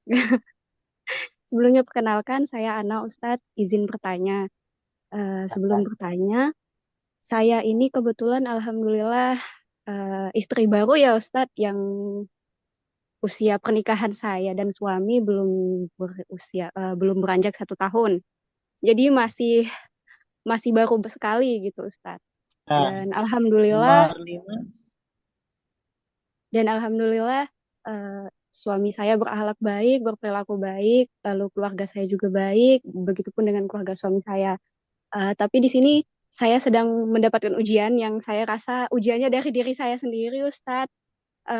Sedang di fase baper-baper gitu Ustadz, dengan hal-hal kecil yang terjadi itu buat saya baper, buat saya merasa sedih gitu Ustadz, karena ada satu dua hal Ya. yang terjadi dengan diri saya itu bukan disebabkan oleh orang luar maupun suami saya, tapi memang bawaan dari saya Ustadz gitu maksudnya. Hmm. Mungkin eh, dari sudut pandang Ustadz yang tadi bilang bahwasanya kita nggak bisa mengubah perasaan atau hati seseorang, termasuk suami kita atau pasangan kita, Ustadz. Kemarin saya sempat bertanya kepada seorang ustazah dan sempat sharing juga dengan beberapa ibu dari orang yang sudah lama rumah tangganya, tapi jawaban yang saya dapat itu sudut pandangnya sama-sama dari seorang perempuan yang mungkin punya perasaan sama-sama baper ya Ustadz ya. Nah, Hmm. kali ini saya ingin bertanya mungkin dari sudut pandang Ustadz cara menghadapi istri atau Mungkin Ustadz bisa ngasih tips nih ke kita istri-istri baru atau mungkin nanti bisa berguna juga nih untuk calon-calon istri gimana untuk mengendalikan rasa baper entah dari sikon apapun itu Ustadz. Soalnya saya ngerasa ujiannya datangnya dari diri saya sendiri Ustadz. Baik, baik, Baik, paham, paham. kurang lebih ya seperti Ustadz. Seperti itu Ustadz. Baik, Terima kasih. siap. Oke, insya Allah mudah-mudahan ini membantu. Jadi saya jelasin ya. Dalam pernikahan itu sebetulnya secara umum pernikahan itu melalui 3 fase. Yang fase pertama adalah fase harapan, yang kedua adalah fase penerimaan, yang ketiga adalah fase memberi. Jadi, tadi kan ceritanya mbaknya kan lagi baru nikah nih, belum ada setahun, berarti kan fase-fase baru nikah. Biasanya orang yang baru nikah itu masuknya pada fase harapan. Fase harapan itu adalah fase di mana kita mengharapkan sesuatu dari pasangan kita. Misal contoh, oh saya berantakan, saya nikah, mudah-mudahan dengan nikah sama dia nanti dia jadi bisa bantuin saya untuk jadi lebih rapi gitu kan. Oh saya tuh nggak suka sepi, mudah-mudahan setelah nikah nanti jadi rame nih, ada teman ngobrol gitu kan, dan lain-lainnya harapan. Nah, satu hal yang perlu dipahami dari fase ini harus lewat. Karena kenapa? Karena sejatinya tidak ada makhluk yang bisa memenuhi harapan makhluk lainnya. Gitu. Jadi fase ini mau nggak mau harus patah. Jadi ketika orang yang masih baru nikah itu masuk fase harapan, maka dia akan banyak patah tuh, banyak patah. Ternyata tidak sesuai dengan harapan gitu. Makanya tadi masa pernikahan itu kenyataan tidak sesuai harapan gitu kan. Ternyata tidak sesuai harapan. Nah, kalau dia pasangan ini bisa melalui fase itu, maka dia akan masuk ke fase kedua. Jadi tadi ketika semua harapan-harapan itu patah, akhirnya dia menerima bahwa oh ya memang dia nggak bisa memenuhi harapan saya gitu kan. Nah, nanti dia masuk fase kedua, yaitu fase penerimaan. Nah, fase penerimaan ini adalah fase yang dia ya udah deh emang suami saya kayak gitu. Oh ya udah deh emang istri saya kayak gitu kan. Nah, fase penerimaan ini tapi bukan akhir. Cuma kebanyakan orang bertahan di fase ini. Di fase ini. Fasenya jadi kalau salah seorang guru saya bilangnya nanti kalau nggak lewat dari fase ini nih, nanti dia kalau bisa lewat dia jadi masuk fasenya sakinah. Tapi kalau nggak lewat dia jadinya toleransi yang dipaksakan. Toleransi yang dipaksakan tuh kayak gimana? Misal kita menemukan pasangan-pasangan yang mungkin sudah puluhan tahun menikah, tapi cuma terima aja pasangannya, tapi dia tuh nggak benar-benar ikhlas gitu. Jadi misal gini, suami istri udah nikah, anak-anaknya udah gede, terus ibunya bilang, kamu tuh ya, kalau bukan gara apa ya, kalau bukan gara-gara kalian mama sama papa udah cerai dari dulu, kalian harus bersyukur. Papa kamu tuh nyebelin, misal kayak gitu ya. Jadi udah puluhan tahun tapi masih kayak gitu. Nah itu tuh fase masih baru di fase penerimaan. Dan fase penerimaan ini kalau tetap bertahan di situ ya kayak gitu. Jadinya toleransi yang dipaksakan ya udah deh mau gimana lagi ya udah deh gitu nggak bisa diubah gitu kan. Nah nanti kalau itu bisa bisa kita bisa mendidik diri kita riadoh lagi, kita akan masuk ke fase ketiga. Kita tidak berpikir pernikahan itu untuk memenuhi kebutuhan kita. Tadi kalau bahasanya kita lah tokoh utamanya. Ketika kita ngeliat pasangan kita, kita berpikir apa yang bisa saya kasih buat pasangan saya. Oh, pasangan saya kurang di sini. Oke, saya bisa support di sini. Oh, pasangan saya bisa di sini. Saya bisa support di sini gitu. Nah, ketika masuk fase itu, maka disitulah kalau kalau bahasa agamanya nanti jadi sakinahnya di situ. Karena orang sudah tidak sibuk sama mengharapkan apa-apa dari pasangan, nggak lagi nunggu orang lain. Dia yang berbuat yang terbaik. Jadi untuk pasangannya pokoknya ya udah berbuat yang terbaik, kasih yang terbaik karena Allah gitu kan. Lagi tadi dengan apa ya frame-nya iman ya, rangkanya iman ya berbuatnya terbaik karena Allah gitu kan. Nah, maka di situ nanti yang jadi ultimate-nya gitu. Pernikahan yang menyenangkan itu yang dari sakinah itu di situ. Ketika ini pasangan saling memberi gitu. Tapi gini, ketika memahami ini jangan nanti kayak yang tadi abis itu ngomong ke pasangan harusnya kamu tuh memberi gitu kan jadi selesai gitu, jadi makin ribut. Nah, jadi gitu. Jadi yang pertama mbaknya dipahami dulu memang itu adalah fase yang normal, fase yang lumrah, terima aja memang kayak gitu. Fase-fase baper, fase-fase yang lagi bete, harapan tidak sesuai. Memang harus seperti itu gitu di awal pernikahan. Nanti setelah itu gimana caranya sekarang pikiran gimana caranya tadi itu bisa diterima. Karena kalau nggak diterima bakal pecah tuh, bakal bubar. Kalau kita nggak bisa masuk ke fase penerimaan.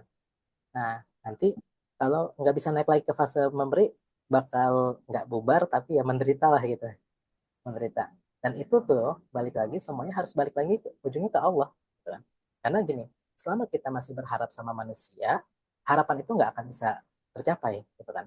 Nah, karena selama harapan itu nggak bisa tercapai, akan ada kekecewaan dan kita punya banyak amunisi kekecewaan untuk pasangan kita. Makanya berharap yang terbaik dari Allah aja. Jadi ketika misal gini, ketika suami memberikan nafkah terbaik pada istri, maka bilang gini, jangan kayak suami-suami kebanyakan yang saya tuh berjuang capek, berlelah-lelah kerja pulang malam buat bahagiain kamu. Enggak, jangan kayak gitu. Itu udah salah tujuan. Jadi ketika ngelakuin itu, lakukan itu karena Allah perintahkan untuk itu. Perintahkan untuk cari nafkah, perintahkan untuk memberi nafkah yang terbaik. Jadi ketika memberi itu sudah selesai. Karena kenapa? Saat memberi, buat suami nih, saat memberi, sudah selesai. Saat itu transaksinya sama Allah. Ya Allah, ini saya sudah laksanakan. Sehingga apapun penerimaan istri terhadap apa yang diberikan, ya udah bukan, itu urusan jatah istri sama Allah. Gitu kan. Atau gitu juga ketika istri berbuat baik sama suami. Suami pulang, ya kan nyenengin suami itu berpahala gitu kan. Wah disiapin teh gitu kan, dipijitin, taunya suaminya ngeluh ngedumel gitu kan, itu kan menyebalkan gitu kan. Tapi ketika itu dilakukan karena Allah, kan ketika itu dilakukan, bikin tehnya itu udah selesai, sudah dihitung. Ketika mijitin, saat mijitin itu udah dihitung.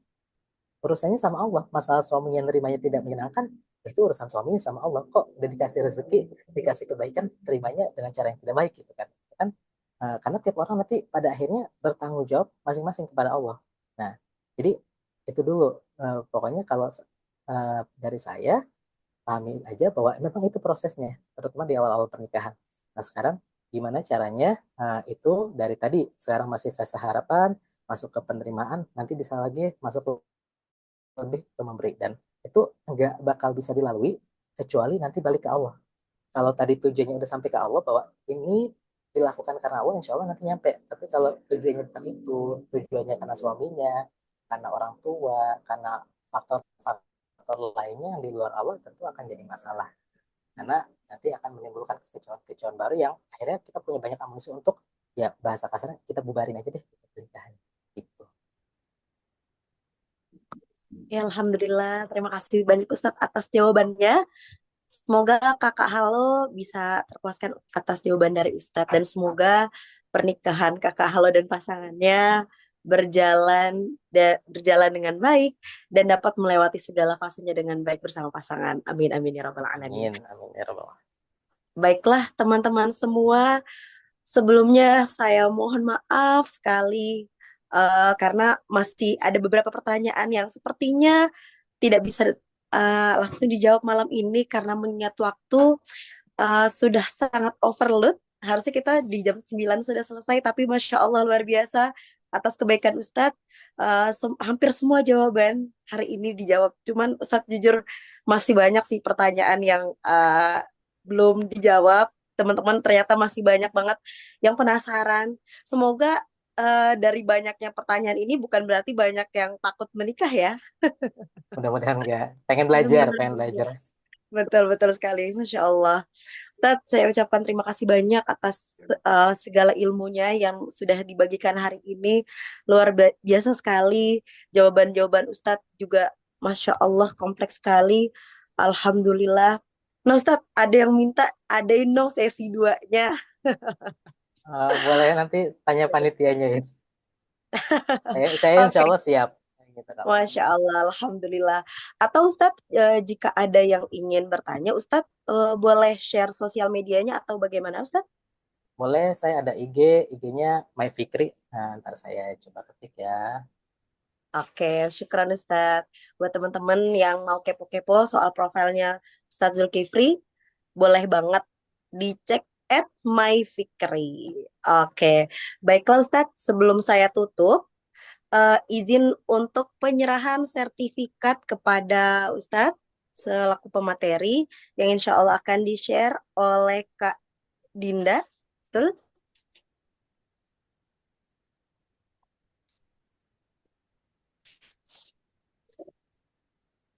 Oke, baik. Berikut adalah sertifikat atas apresiasi kita kepada Ustadz Zulfikri Ali Maksum selaku pemateri pada malam hari ini. Semoga ilmu-ilmu yang sudah Ustadz bagikan pada hari ini bermanfaat untuk kita semua. Dan semoga semakin banyak orang yang tidak takut lagi untuk menikah ke depannya. Amin, amin, ya rabbal Amin, alamin. amin, amin, ya Rabbal. Ustadz boleh izin foto bersama sertifikatnya Ustadz? Oh, boleh, siap. Oke, boleh ya teman-teman ya. 1, 2, 3. Oke, baik. Syukran Ustadz.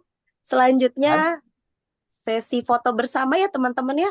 Dimohon untuk dibuka kameranya, open kamera, biar kita dokumentasikan momen ini sebagai momen terbaik kita di malam hari ini. Menuntut ilmu sebelum menyambut hari Senin besok. Oke, sesi dokumentasinya Kak Dinda juga. Ya, Oke, boleh. ya untuk slide pertama. Oke, Kak Dinda, boleh silahkan dipimpin dokumentasinya. Siap. Untuk slide pertama, 1, 2, 3.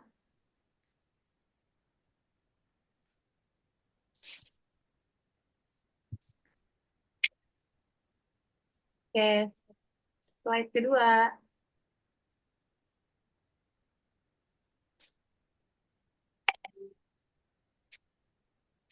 Satu, dua, tiga.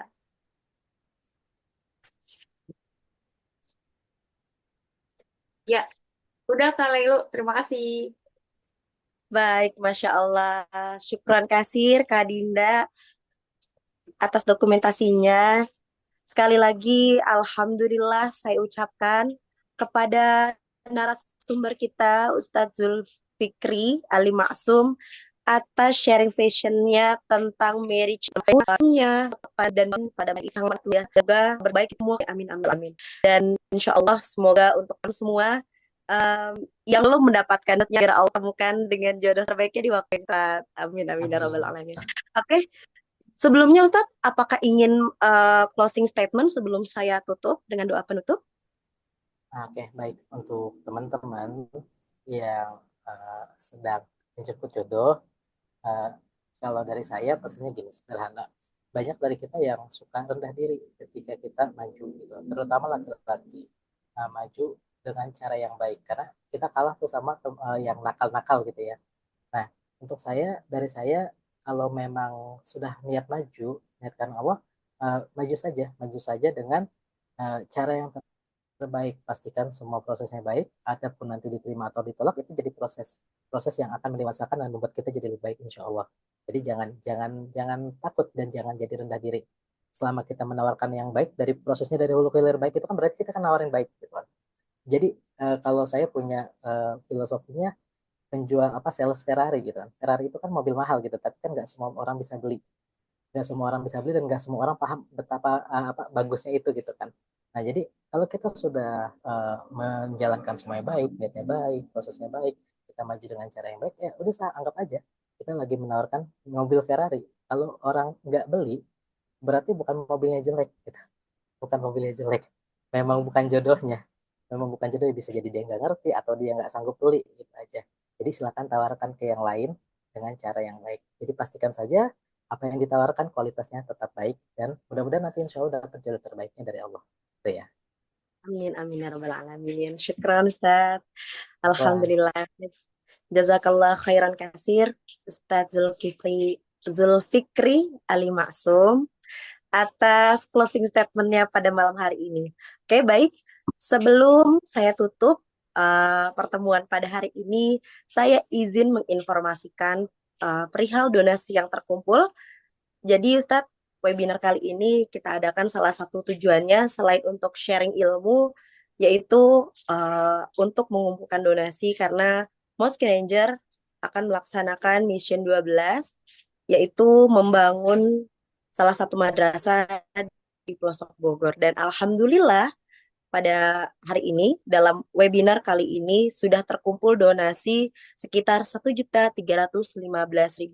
Barakallahu fikum jami'an. alhamdulillah. Alhamdulillahirrabbilalamin. Terima kasih banyak kepada teman-teman semua yang telah mendonasikan, menginfakkan sedekah terbaiknya pada webinar kali ini untuk kegiatan di Mission 12 nanti. Semoga Allah berikan kelimpahan rezeki, semoga Allah berikan kebahagiaan dunia akhirat, dan semoga teman-teman semua yang telah mendonasikan sedekahnya, mendonasikan sebagian hartanya, eh, diberikan kebahagiaan baik dunia maupun di akhirat. Amin amin ya robbal alamin. Baiklah, terima kasih sekali lagi saya ucapkan kepada Ustadz Zul. Saya Sama-sama. ucapkan juga saya ucapkan juga terima kasih banyak kepada teman-teman semua yang telah standby dari jam 8 sampai hampir jam 10 ini untuk menyerap ilmu yang luar biasa pada malam hari ini. Dan semoga kita semua mendapatkan impact baiknya dari ilmu yang telah diberikan oleh Ustadz Zul. Dan sekali lagi saya doakan kepada teman-teman semua yang belum mendapatkan jodohnya, salah satunya juga saya, mendapatkan jodohnya di waktu yang tepat nanti. Amin amin ya rabbal alamin. Untuk teman-teman yang sudah menikah, semoga Allah mudahkan untuk menjalankan ibadah seumur hidupnya sampai jannahnya nanti. Amin amin ya rabbal alamin. Baiklah, mari kita tutup pertemuan hari ini dengan mengucapkan istighfar sebanyak 3 kali. Astaghfirullahalazim, astaghfirullahalazim, astaghfirullahalazim. Lalu kita tutup dengan doa kafaratul majelis. Subhanakallahumma wa bihamdika asyhadu an la ilaha illa anta astaghfiruka wa atubu ilaik. Saya selaku pembawa acara pada malam hari ini, mohon maaf jika banyak salah kata serta perbuatan. Mohon dibukakan pintu maaf yang sebesar-besarnya. Wabillahi taufiq wal hidayah. Wassalamualaikum warahmatullahi wabarakatuh. Waalaikumsalam warahmatullahi wabarakatuh. Saya kembalikan kepada Kak Dinda. Silakan Kak Dinda.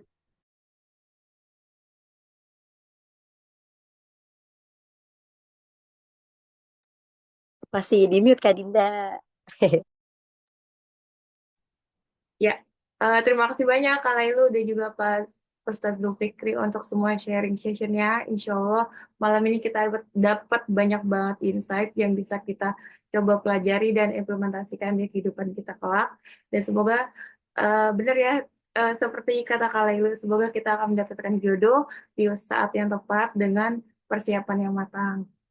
Dan untuk yang menikah, semoga Allah mampukan terus untuk menjalani kehidupan rumah tangganya dan juga untuk yang paling berkesan sih nasihatnya yang kita tuh harus memaafkan apapun yang terjadi. Semoga semua materi malam hari ini bisa menjadi berkah untuk Pak Ustadz yang sudah sharing atas ilmunya dan juga untuk kita semua. Kita coba praktekin bareng-bareng. Terima kasih banyak sudah join kajian malam hari ini. Terima kasih banyak dan wassalamualaikum warahmatullahi wabarakatuh. Selamat istirahat teman-teman. Waalaikumsalam warahmatullahi wabarakatuh. Terima kasih banyak Pak Ustadz buat ilmunya. Syukran, Ustaz. Jazakallah khairan Sama-sama. kasih. Allah fikum jami'an. Semoga manfaat. Doain kita juga. Ustaz Afwan izin live. Assalamualaikum. Ya, izin live juga ya. Ya, aku Assalamualaikum.